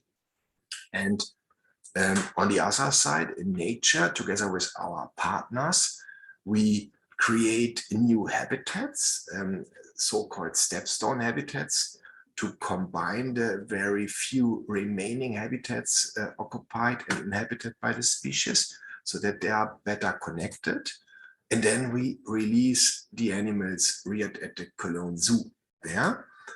And these here are the colleagues from our conservation authorities and from the bio station. And on top, and this is also important in the One Planet approach, not only in situ and ex situ, but also different expertises. We do research. For example, in here we have published research about the genetics of this population in Cologne, and also about parasites like the chytrid fungi. And here we involve students from the Cologne University. So that's a very cool project in my eyes, 100% conservation, nice to look at for the visitors. And here we help a threatened species from our region. And here we are a little bit proactive, so we can also help in cases of drafts, so taking over tadpoles that may have died in nature because of their ponds or water bodies which dry out in the times of the climate change. And for example, in the last year, we could have saved 1,500 tadpoles which would have died in nature because of drying out of their water bodies. And for this commitment for conservation, we finally have received an award from the UN Decade Biological Diversity. And that's really a very nice cooperation for conservation and a very nice One Planet approach project. And this is also what the TV likes to show, commitment for conservation and not only pure animal show. And this Green Toad project was several times in the TV and in the radio, and it still is, as we again have taken over this summer tadpoles for rearing here in the Cologne Zoo. Yeah, this is our terrarium section here with a Vietnam exhibit with amphibians and reptiles from Vietnam. And here on this video screen, we show clips of our conservation and research work in Vietnam, for example. And here is also our show of the Vietnamese crocodile newt. As I told, we have a focus in the terrarium section, Southeast Asia, in particular Vietnam, Laos, and Philippines. And this is the Titled Triton vietnamensis, a species only recently described from Vietnam and which is successfully bred in our terrarium department. These are scientists and students working in Vietnam on the population status and doing threat analysis. Former PhD student Quang Te Pham, and this is my PhD student Marta Bernardes. And with their research, which was published thereafter, we could bring this Titled Triton species, but also the other ones from the region, to the IUCN Red List and also on Appendix 2 of the CITES. And this shows the distribution of the Vietnamese crocodile newt. It's really a threatened species, not only endemic to this country, to Vietnam, it's also a micro-endemic, only occurring here in this mini region, and thus very critical, getting extinct in the next time. And once a species is lost in nature, we have lost them. And so if we still have them in zoos, we at least have a chance to release them later on when the conditions have been optimized in the field. Yeah, and this is our conservation breeding at the Cologne Zoo of the Vietnamese crocodile newt. My team so far has reproduced nearly 300 Vietnamese crocodile newts and provided them to other institutions for extending their conservation breeding network. And we also have already sent some of the reared individuals back to Vietnam. This is me while receiving the offspring from the Cologne Zoo in the airport of Hanoi, and we have brought them to the Melin station, which we have helped to develop and with which we are cooperating since long. The Melin station is part of the IBR, the Institute of Ecology and Biological Resources. And this is our cooperation partner from this institute, Professor Dr. Chuang Nguyen. And this here is the German ambassador in Hanoi welcoming the newts hatched at the Cologne Zoo and now in the Melin station, where they are successfully bred thereafter. So very nice one plan approach, conservation story. And of course, that's not the only species which we are and my team committing for this year. Is another crocodile newt species which is kept and successfully bred at the Cologne Zoo terrarium. And that's what I told. That's the importance developing conservation breeding network, because if you keep such a threatened species only in one institution, there's high danger that an accident occurs or maybe a disease outbreak. But if we are many, we have some stability and really have an assurance network. And for extending that network, we also cooperate with committed private persons through the program Citizen Conservation, where private persons have to sign contracts, and so that everything is structured and regulated. Yeah, why Southeast Asia? Of course, Southeast Asia here with the Philippines, with Vietnam, Laos, is one of the global hotspots of biodiversity. This is the treasure trove of diversity where most of the species occur and most of the endemic species occur. And our zoo has decided to go for this region, but it's good if other zoos go for other regions. So then together we can really be very powerful in conservation. And it's really, yeah, the time is now. We don't have any time to lose. This is a picture I have made during landing in Ho Chi Minh City in southern Vietnam. And you only see houses until the horizon. And you cannot imagine that in this country, new species still can be discovered. It's possible, but the places become rare. So it's really important, yeah, both to study diversity, the last unknown species, but on the other hand, also to protect them and their habitat. And of course, nature conservation is the most important, and the zoo conservation breeding is only an additional aspect. But as I told, important because if we have lost something, it cannot be brought back. And if we have assurance colonies in zoos, at least we still have them. Yeah, and I was quite happy when I was asked recently by the WWF writing a forward for the Greater Mekong Report year 2021. And yeah, I have tried to highlight it that we need research for improved conservation, and that we have to support Generation Z, the young scientists, the students.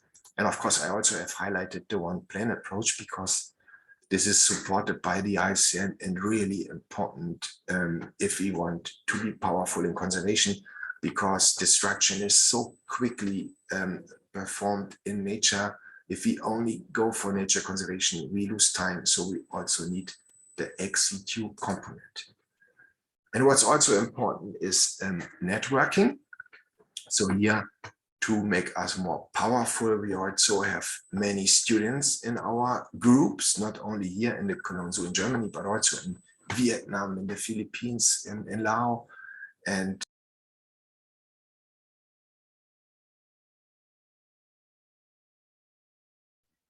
Sorry, I got disconnected. Let me reconnect the video.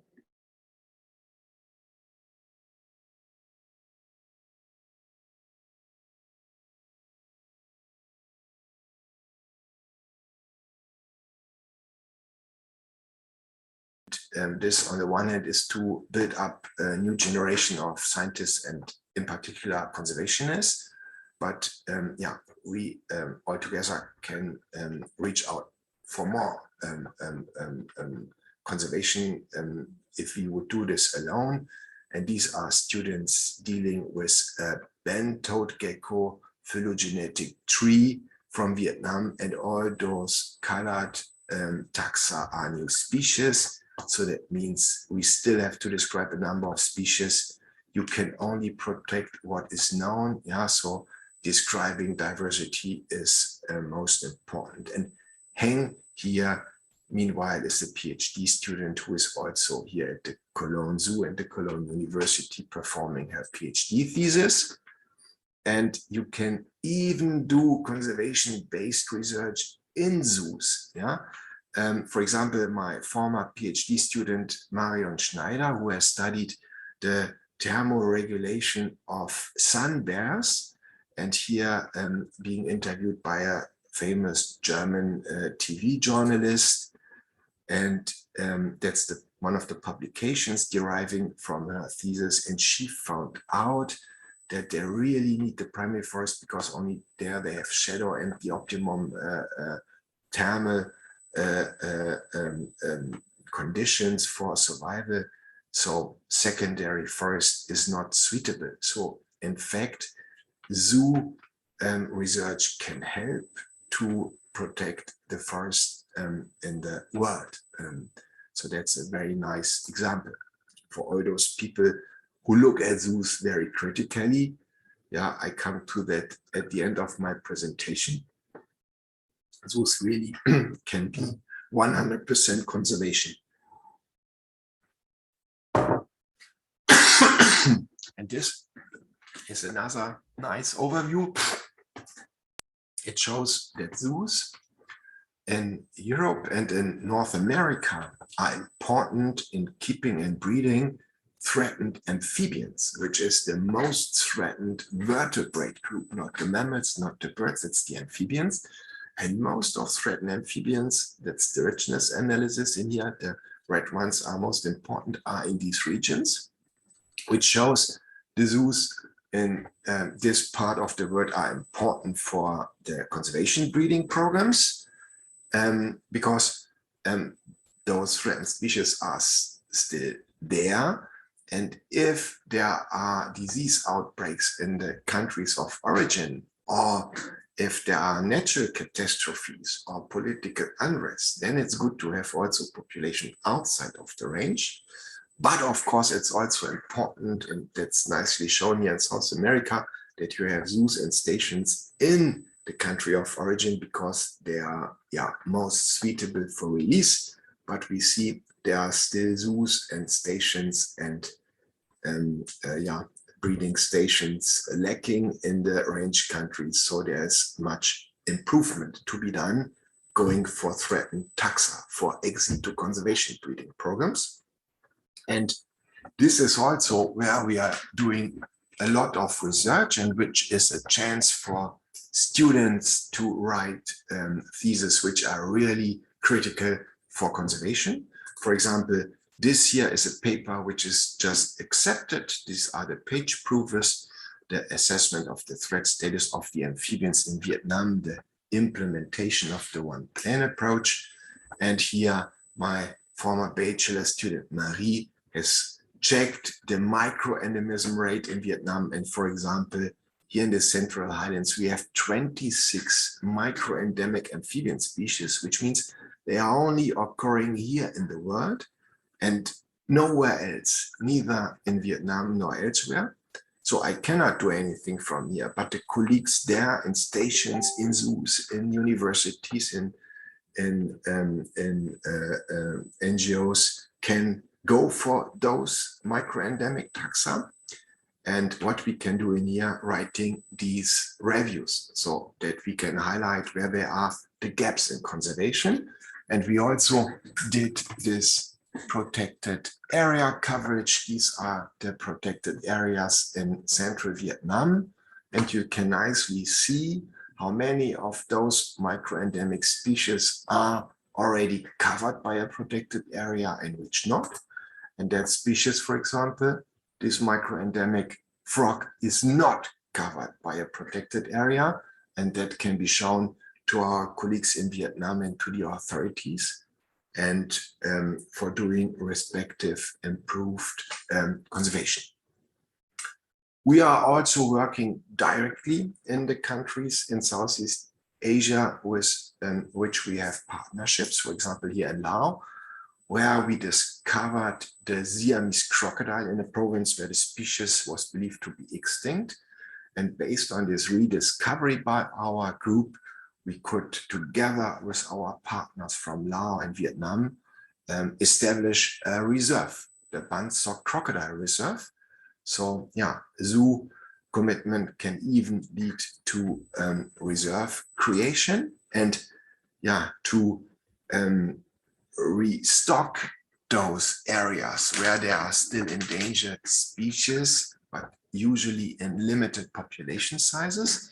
We went to the zoos in Vietnam and Laos. This is my section keeper of the terrarium, Anna Rauhaus, with whom I was in the Saigon Zoo and in a facility in Laos and in the Hanoi Zoo, where we studied the crocodiles, took a tissue sample for genetic screening to find out, are there pure individuals among them, and if they are pure and no hybrid, they can be used for conservation breeding for later release in the wild.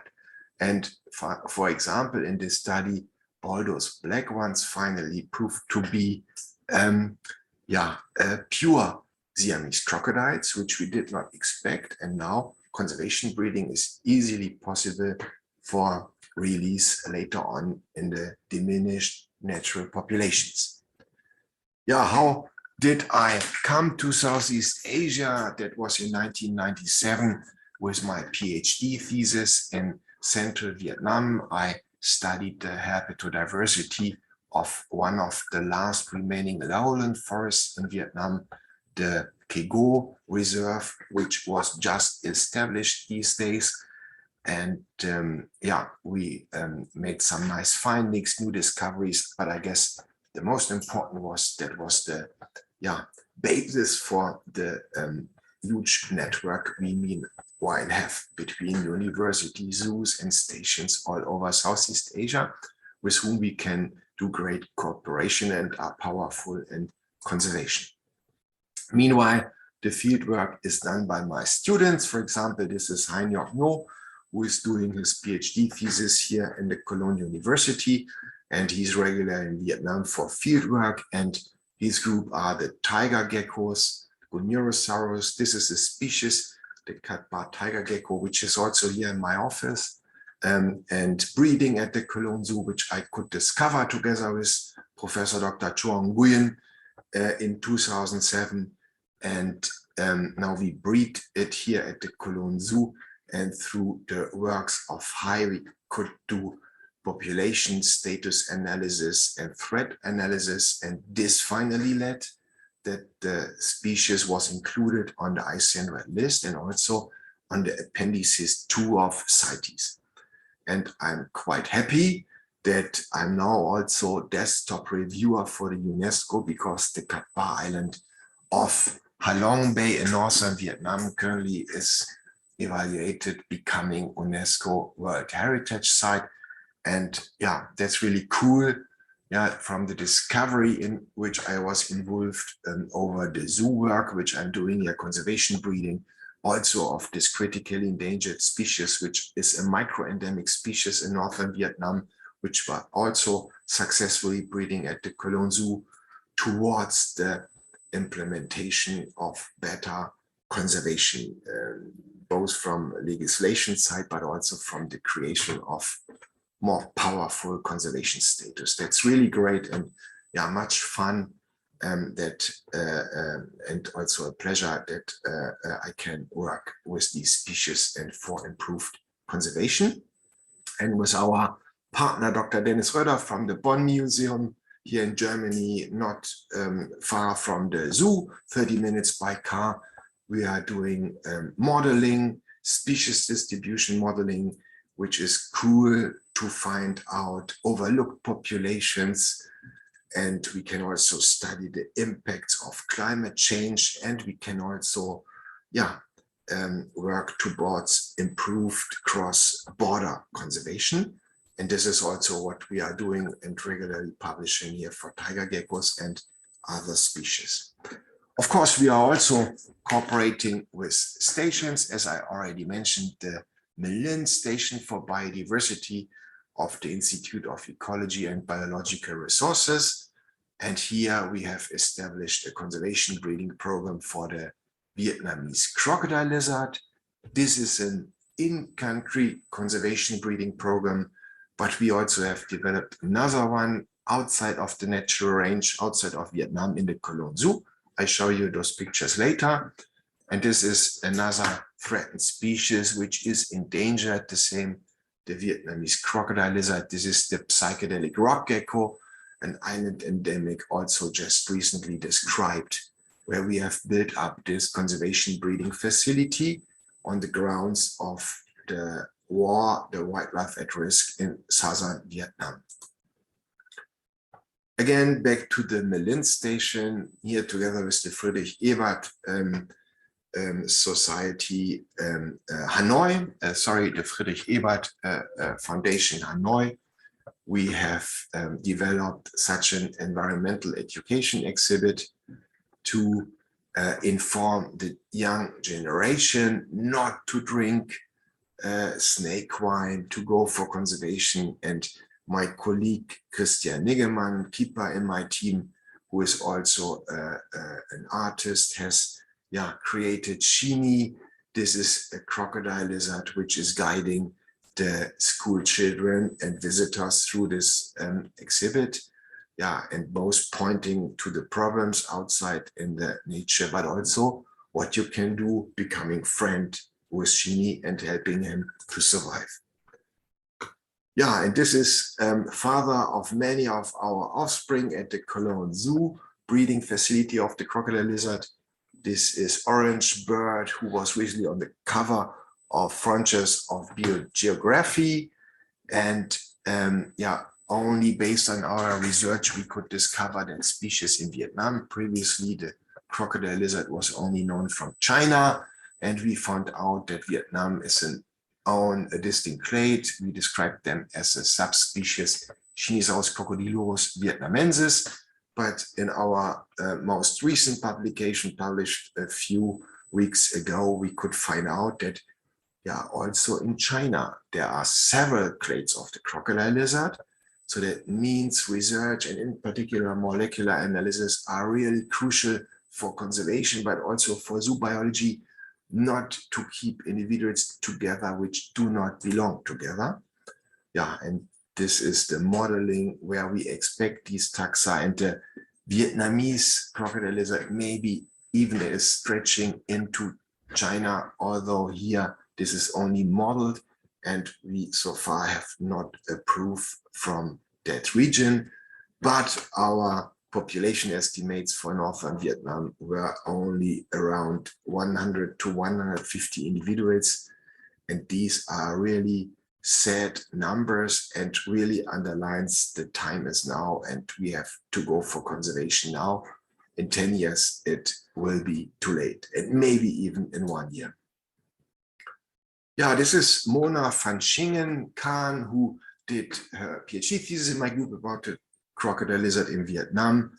And based on her findings in the field here together with Dr. Quang Te Pham, we developed a conservation breeding facility in the Cologne Zoo, where finally also the first breeding happened, and then recently also the first F2 breeding, which means the breeding of the offspring. And this is our breeding couple. This is Orange Bird with his girlfriend. And we did not bring them from Vietnam to Cologne. They derived from confiscations. We genetically screened confiscated individuals in Europe and brought those few from Vietnam, which the molecular data told us, to Cologne Zoo, where we focus in particular on the subspecies from Vietnam.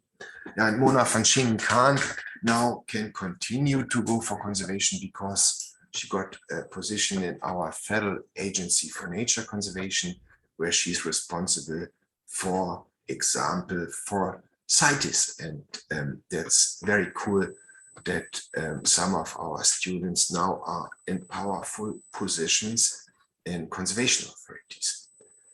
Yeah, we are also an important partner for our authorities, providing administrative assistance in case of confiscations, both in the range countries, for example, here in Vietnam, confiscation of the rarest turtle from Vietnam, the Vietnamese pond turtle, where we help through our geneticist in Hanoi, Associate Professor Dr. Min Le, to testing those confiscated individuals, whether they are pure or not, whether they are suitable for breeding or for release or not.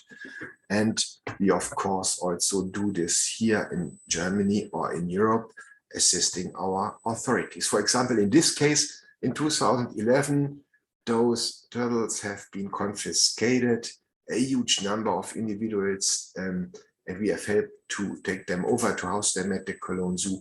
And for this, Burmese star tortoise, which was functionally extinct in Myanmar some years ago and which is listed critically endangered, my team could cover up those confiscated individuals, have been only a handful, and finally we could reproduce them in here, which was the first reproduction in Germany, only the third at that time in Europe.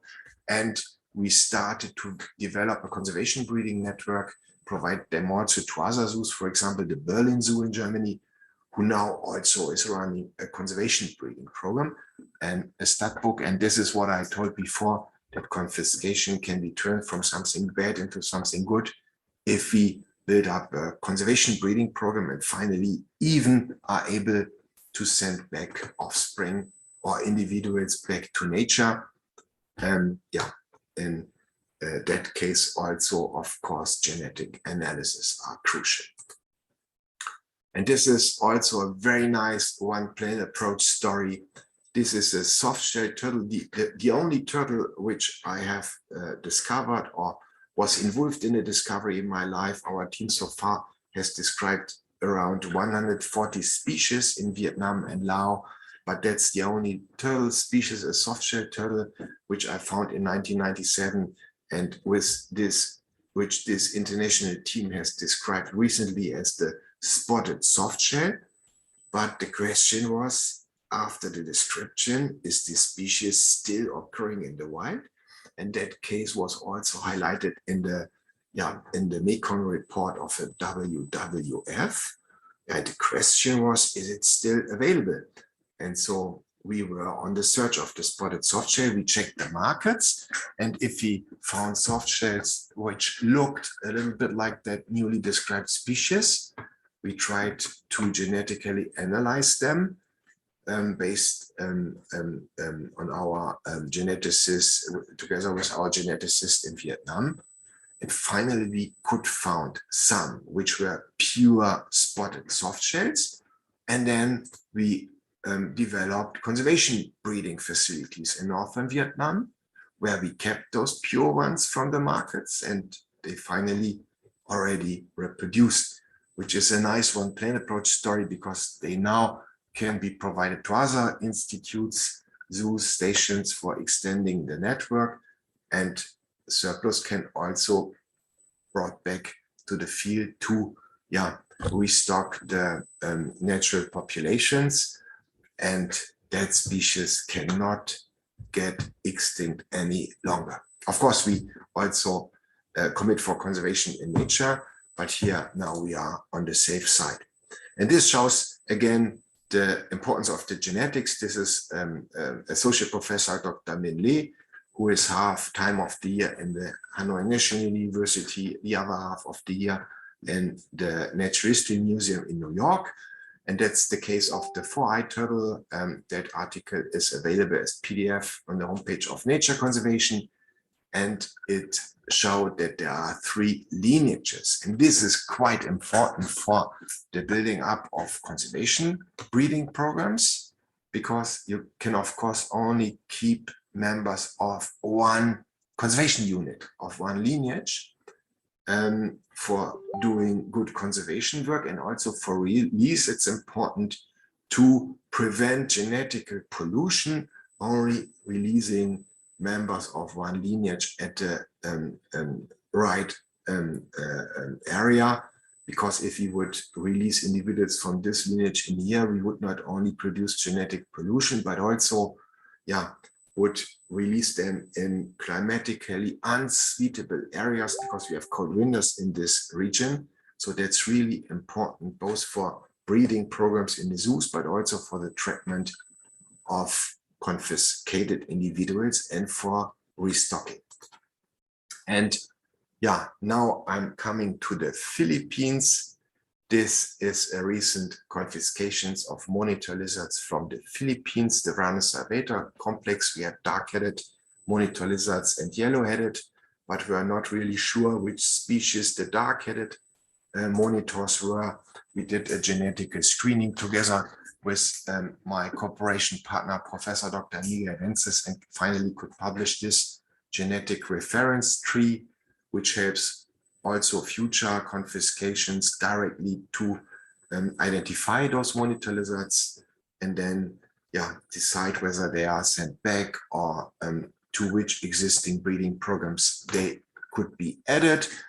And in this confiscation, that was the first proof of a Varanus nucalis and the first proof of a Varanus marmoratus in Europe.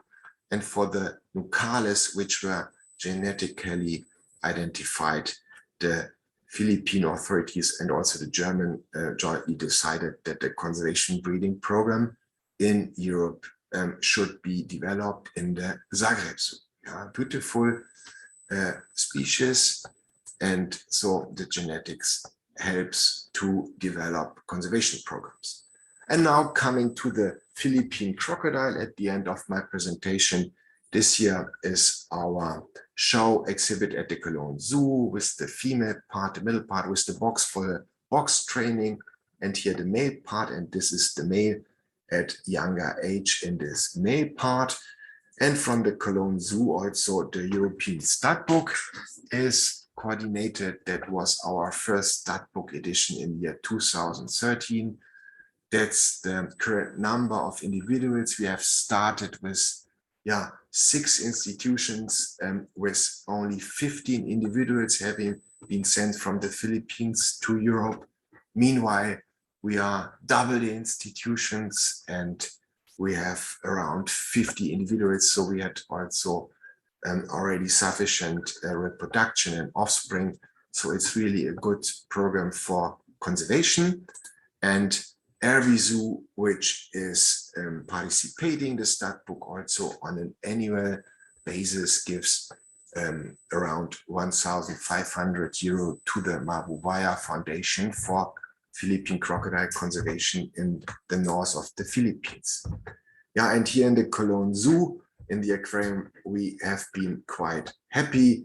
Anna Raos, my section keeper, which is also assistant in the stud book. And of course, I myself were very happy that we could breed the species for the first time in Europe. That was in 2013. Here, the first mating of our couple, Mindo and Pinoy. And that was the first breeding, and that the first Philippine crocodile hatched ever in Europe, here in the Cologne Zoo, which was named Una, and her brother Pangalava, in short Pangi, here the mother on the nesting side, the eggs. And we also installed cameras to document all that, and a number of students wrote their thesis at the Cologne Zoo. And finally, we published a research article about that first observation on the crochet mating and nest visit behavior of the Philippine crocodile at the Cologne Zoo in the Journal of Zoo and Aquarium Research, European Zoo Biology Journal.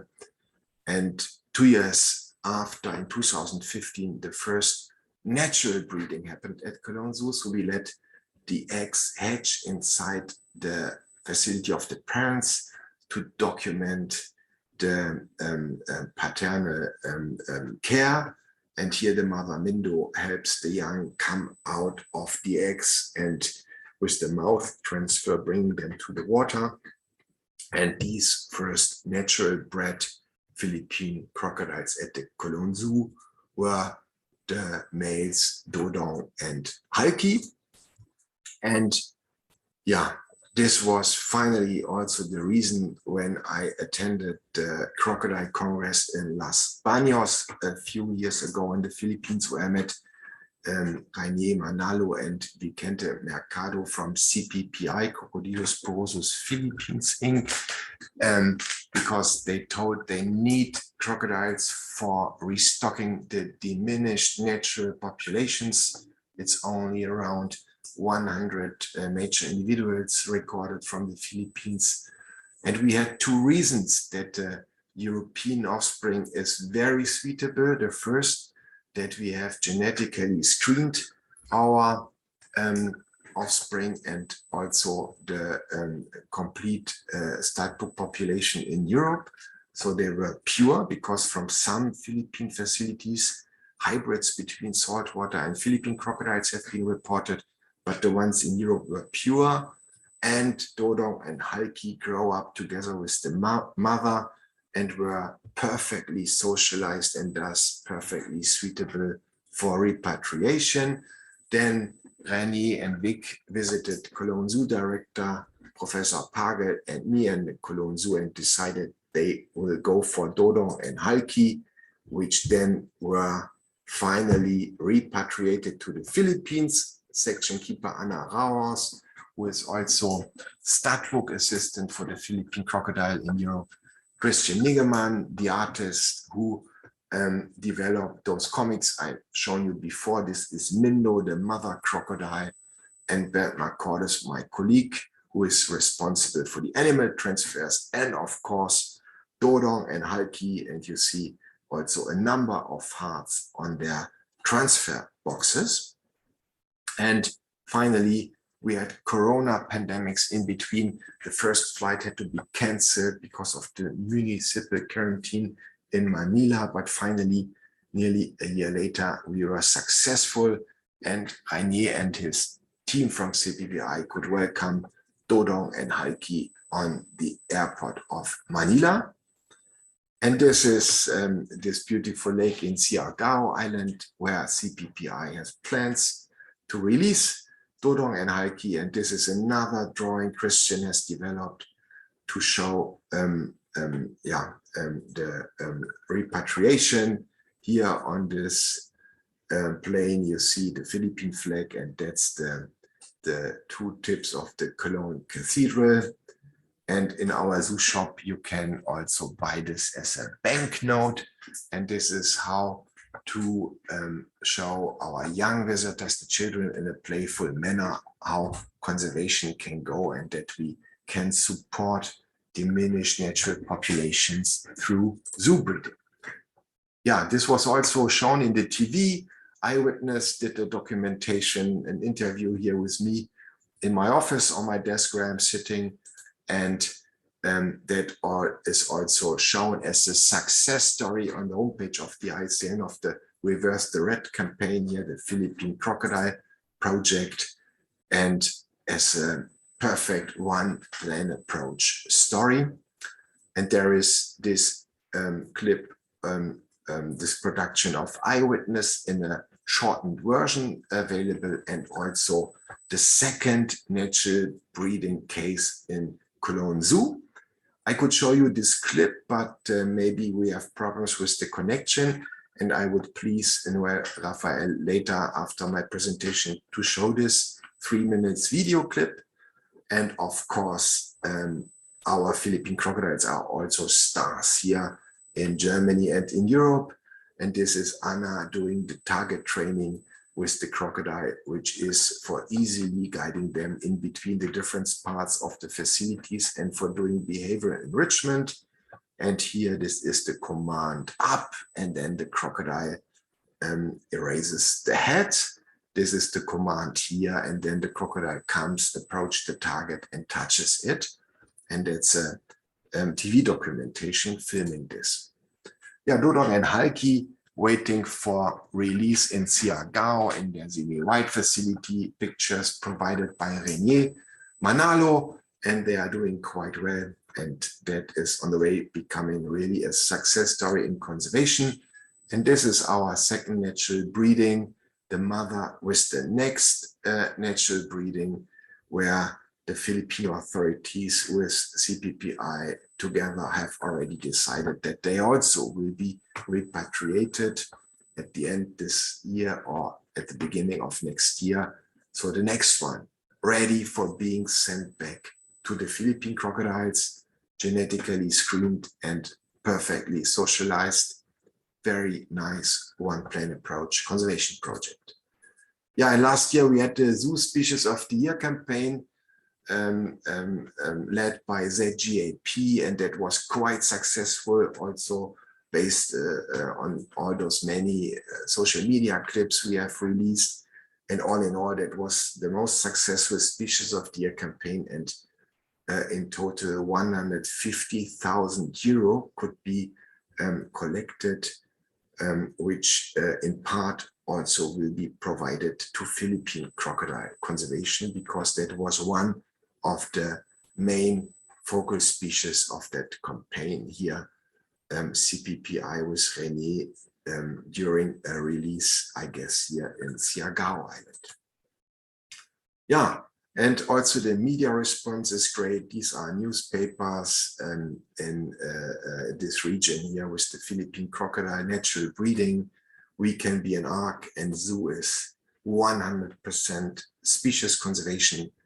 And I'm quite happy that also the media has understood that zoos are not only show that they can do much more, and that is also really needed these days.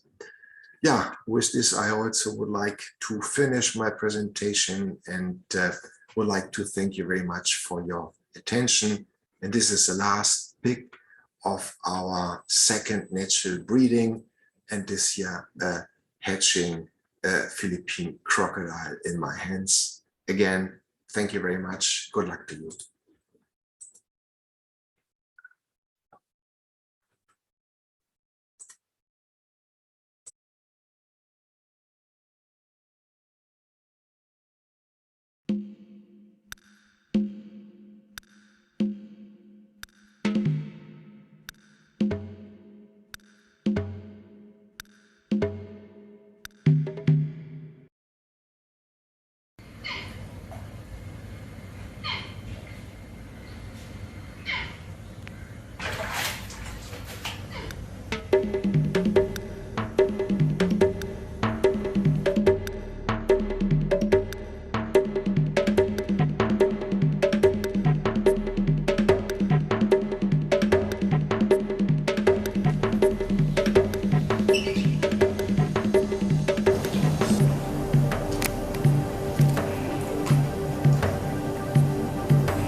Thank you, Professor Ziegler. Again, please save any questions for later. Our last speaker for today is Mr. Rainier Manalo of Crocodylus Porosus Philippines Incorporated. He is here to talk about how conservation is done through sustainable management of crocodiles in the Philippines.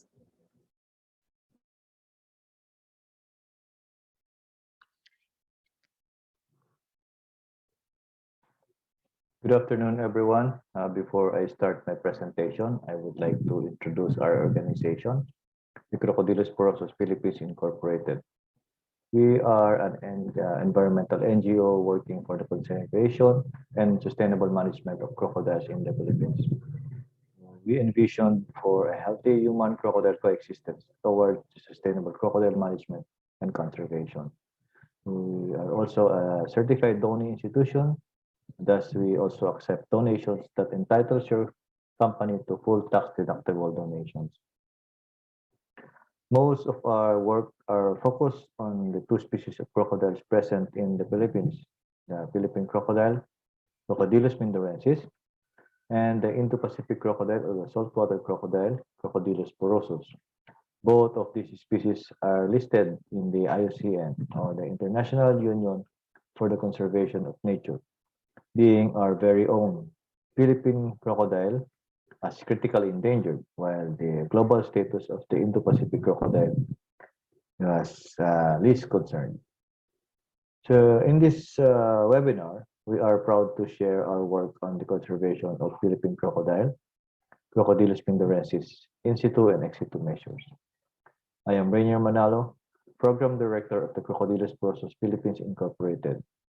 I am also a member of the Crocodile Specialist Group and one of the Regional Vice Chair for East and Southeast Asia.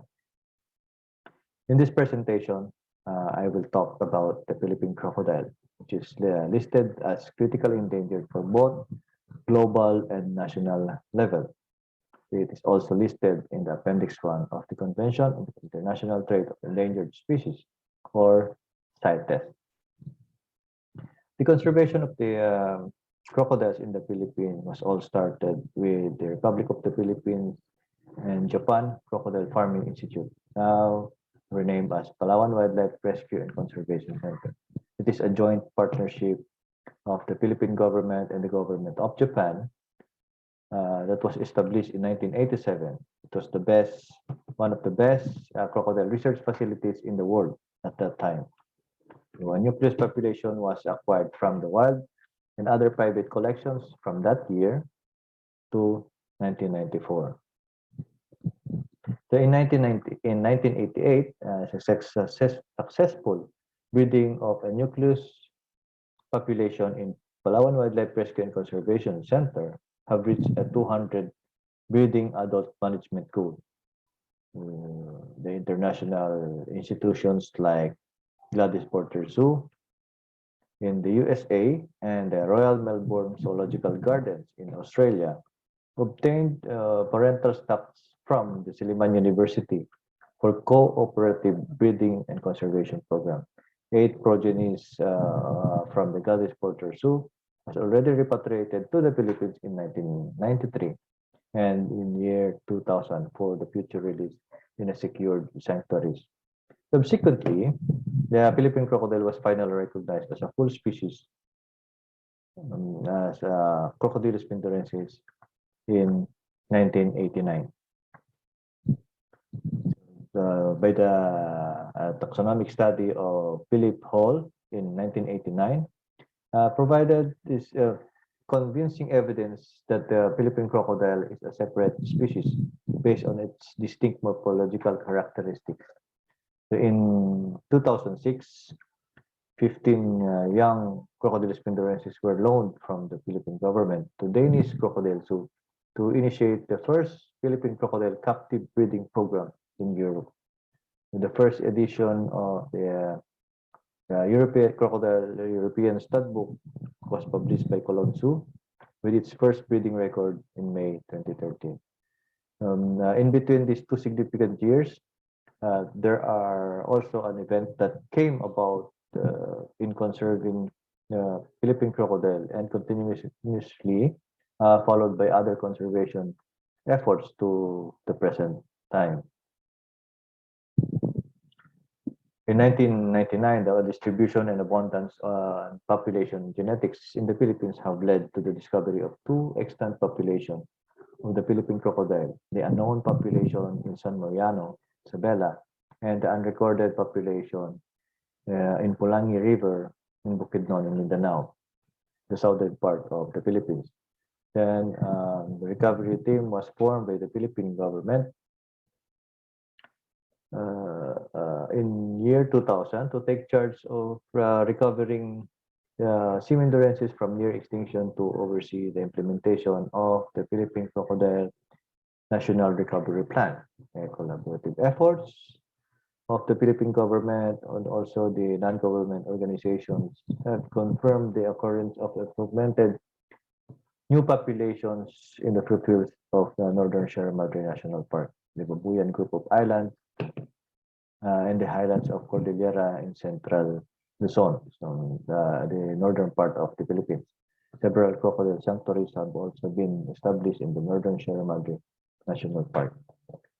In the year 2007, the Forum on Crocodiles in the Philippines was held at the Philippine National Museum, representing 14 countries.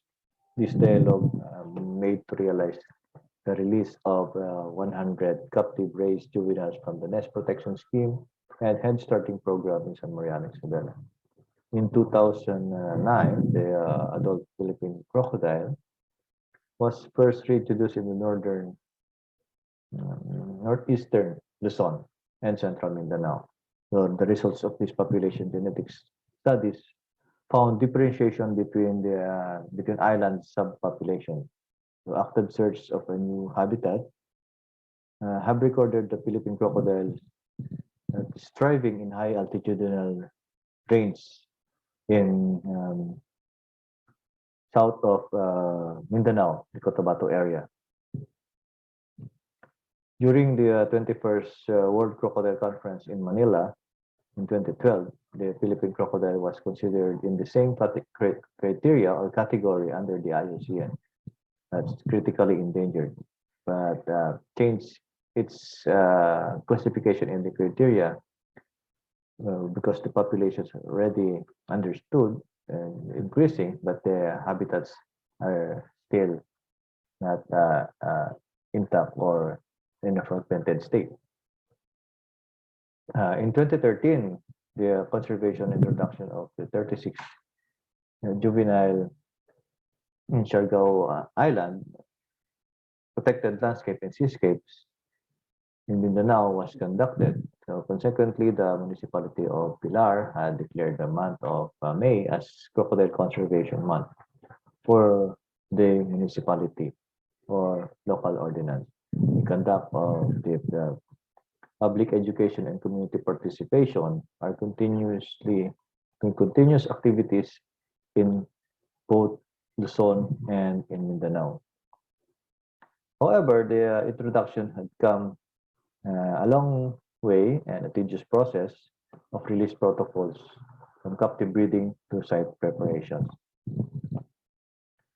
Here in the Philippines, we do not have any guidelines for the release of wildlife species in their natural habitat.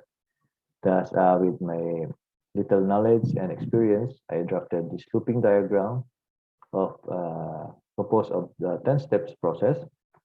Its release program is encouraged to start with the site identification, which is fully coordinated with the national and local government. So we must also need to ensure that we have a self-sustaining captive population before we proceed to field research by understanding the biology or the distribution and also the population dynamics of the remaining wild population. If there is remaining wild population in the Asian locality. So in most sites nowadays, all sites are not spared from anthropogenic disturbances. That's why we need to restore the habitat and manage it. If the locations are part of the historical distribution of the species, understanding the cause of decline is a must. The conservation and education campaign had a bigger and important process in this diagram. to develop community perceptions and program acceptability. While doing the campaign, ex situ interventions can be done by selecting candidate individuals for release, at the same time controlling the wild predators if necessary. So the pre-release and release process requires expertise from us, the conservation managers. Then monitoring can now be commenced, taking in consideration to the survival of the species. The final piece of the loop goes back to the captive population. We have to research by filling the gap and convert into a research opportunity before conducting another site identification and continue to another looping process.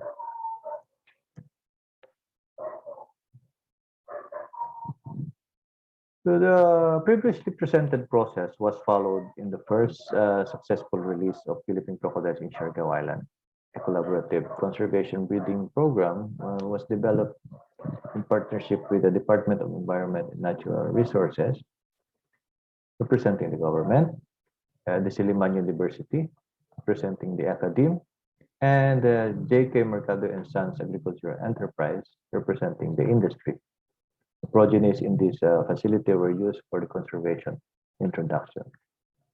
In our conservation introduction program in Siargao Island Protected Landscape and Seascape, the Philippine national scientist Dr. Angel Alcala and the Smithsonian Institute curator, late Charles Anderos, they scouted the Paghungawan Marsh as potential release site for Crocodylus pindarensis in 2010.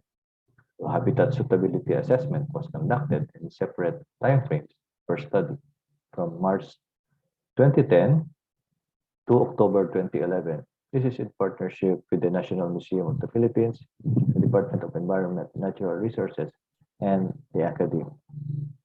After a thorough analysis for almost a year, the results were presented to the Protected Areas and Management Board of the Siargao Island. A series of public consultations has been conducted on September 2012, to obtain no objections to the program. While doing the consultation, public education and awareness campaign are simultaneously conducted on all impact barangays and villages adjacent to the marsh. So this activity has continued until December 2012. All pertinent documents have undergone local and national review process to ensure that all stakeholders and mitigation measures are complied.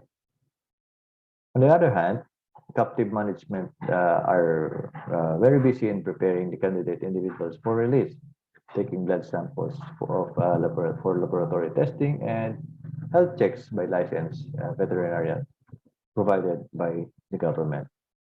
After the national review on February 2013, the clearance for release was signed by the Environment Secretary. The entire process took us for almost about 4 years before the actual release in the marsh. Then 36 Philippine crocodiles, the juvenile Philippine crocodiles, were finally introduced in the island of Siargao in 2013. So this conservation introduction is considered a milestone for the Philippine government crocodile conservation projects, a realization of its main goal after 25 years of conservation efforts on Philippine crocodile. This is the first ever successful introduction program that was attended by general public and government officials. Very festive celebrations of releasing a critically endangered species, providing them a new home in the wild environment. And in order to ensure the strong protection of the habitat, the Protected Area Management Board have reclassified the Paghungawan Marsh as strict protection zone to be part of their monitoring program. Then 5 months after the release, the CPPI or our organization initiated the organizing of the People's Organization for Community-Based Sustainable Tourism, the Haboy Ecotourism and Conservation Organization, which was registered in the government in November 2013. The released crocodiles are become the flagship species for conserving the marsh. So close encounter with crocodile through crocodile night watching is offered to the community-based tourism for sustainable livelihood.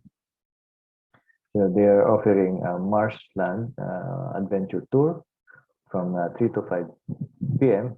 With paying 300 pesos per boat trip. And also the crocodile night watching at around 7 p.m. to 11 p.m. with a little higher price compared to day watching. It's around 400 pesos per boat trip.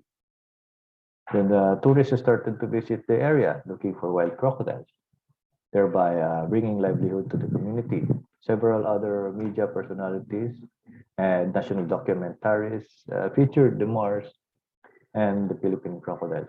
However, not everything goes as planned. The crocodiles have adapted in their new home and settled as wild individuals, making so worrying and settled in their own territorial areas. Tourists encountered less crocodiles during night tours. What they did was to request for an enhancement release, but the release was not done immediately. Our organization conduct a study on the availability of food source and locate their individual territories. The enhancement release of the 28 individuals was happened in June 18, 2017. So in order to strengthen the partnership in conservation research, the second forum on crocodiles has been conducted last March 2019. This was attended by 111 participants from 13 countries affiliated to government agencies, non-government organizations, local government units, academia, museums, and zoos.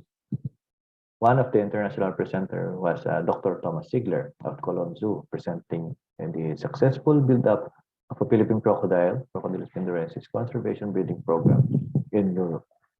Major outcome of his visit was the repatriation program of the European studbook, which started with Cologne Zoo progenies.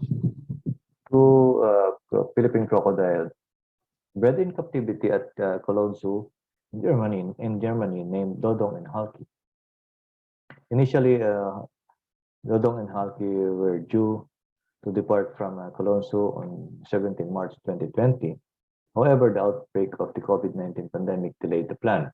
But finally, they landed in the Philippine soil on December 2020. Not even pandemic can stop the species conservation. You may watch the full story, but it's in the Filipino language online at the YouTube channel.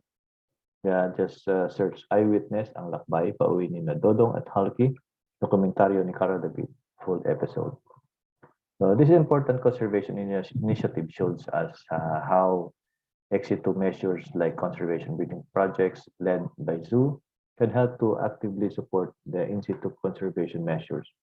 This international program that strongly collaborates with country of origin is another successful example of the one plan approach. If all works out as planned, the Department of Environment and Natural Resources, Biodiversity Management Bureau in collaboration with our organization, the CPPI, has plans for further repatriation of offsprings from the European captive breeding programs to the Philippines. To date, CPPI has a partnership grant from the ZIGAP in collaboration with Cologne Zoo in Germany for the establishment of Philippine Crocodile Research and Conservation Center in Siargao and assessment of new release sites in the island of Mindoro. With the recent iteration of the Crocodile Conservation Action Plan for 2023 to 2032, developed by the National Crocodile Conservation Committee, has come a long way in fulfilling its three main goals. Embodied in this plan is the three main goals. The first is to promote actions to ensure the protection of crocodiles and their habitats in the mosaic of human land use, thereby contributing to ecological integrity. The second one is to enhance positive perception about crocodiles where communities recognize their intrinsic and cultural values as part of the global biodiversity.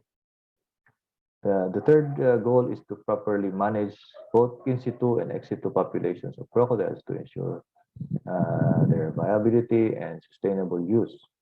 Part of the conservation management is the plan to establish and maintain national stud books for both species, the Crocodylus mindorensis and Crocodylus porosus, to achieve traceability of stocks.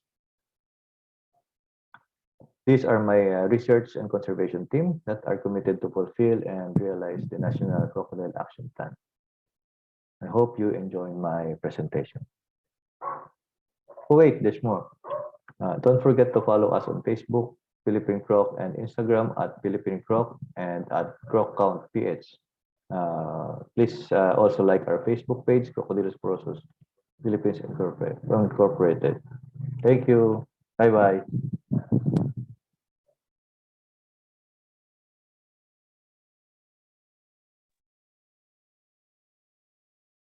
You, Mr. Manalo. So to our attendees, you are now free to ask questions. You can just send them in the chat box, and I'm also going to check on Facebook to see if anyone is asking questions in the comment section over there.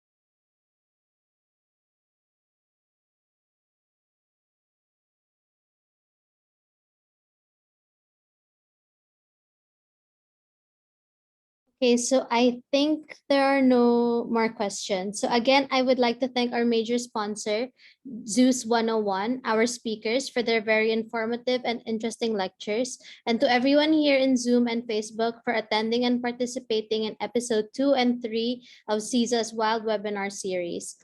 So please follow our Facebook page and website for updates for the next episode. See you guys soon. Bye. Thank you.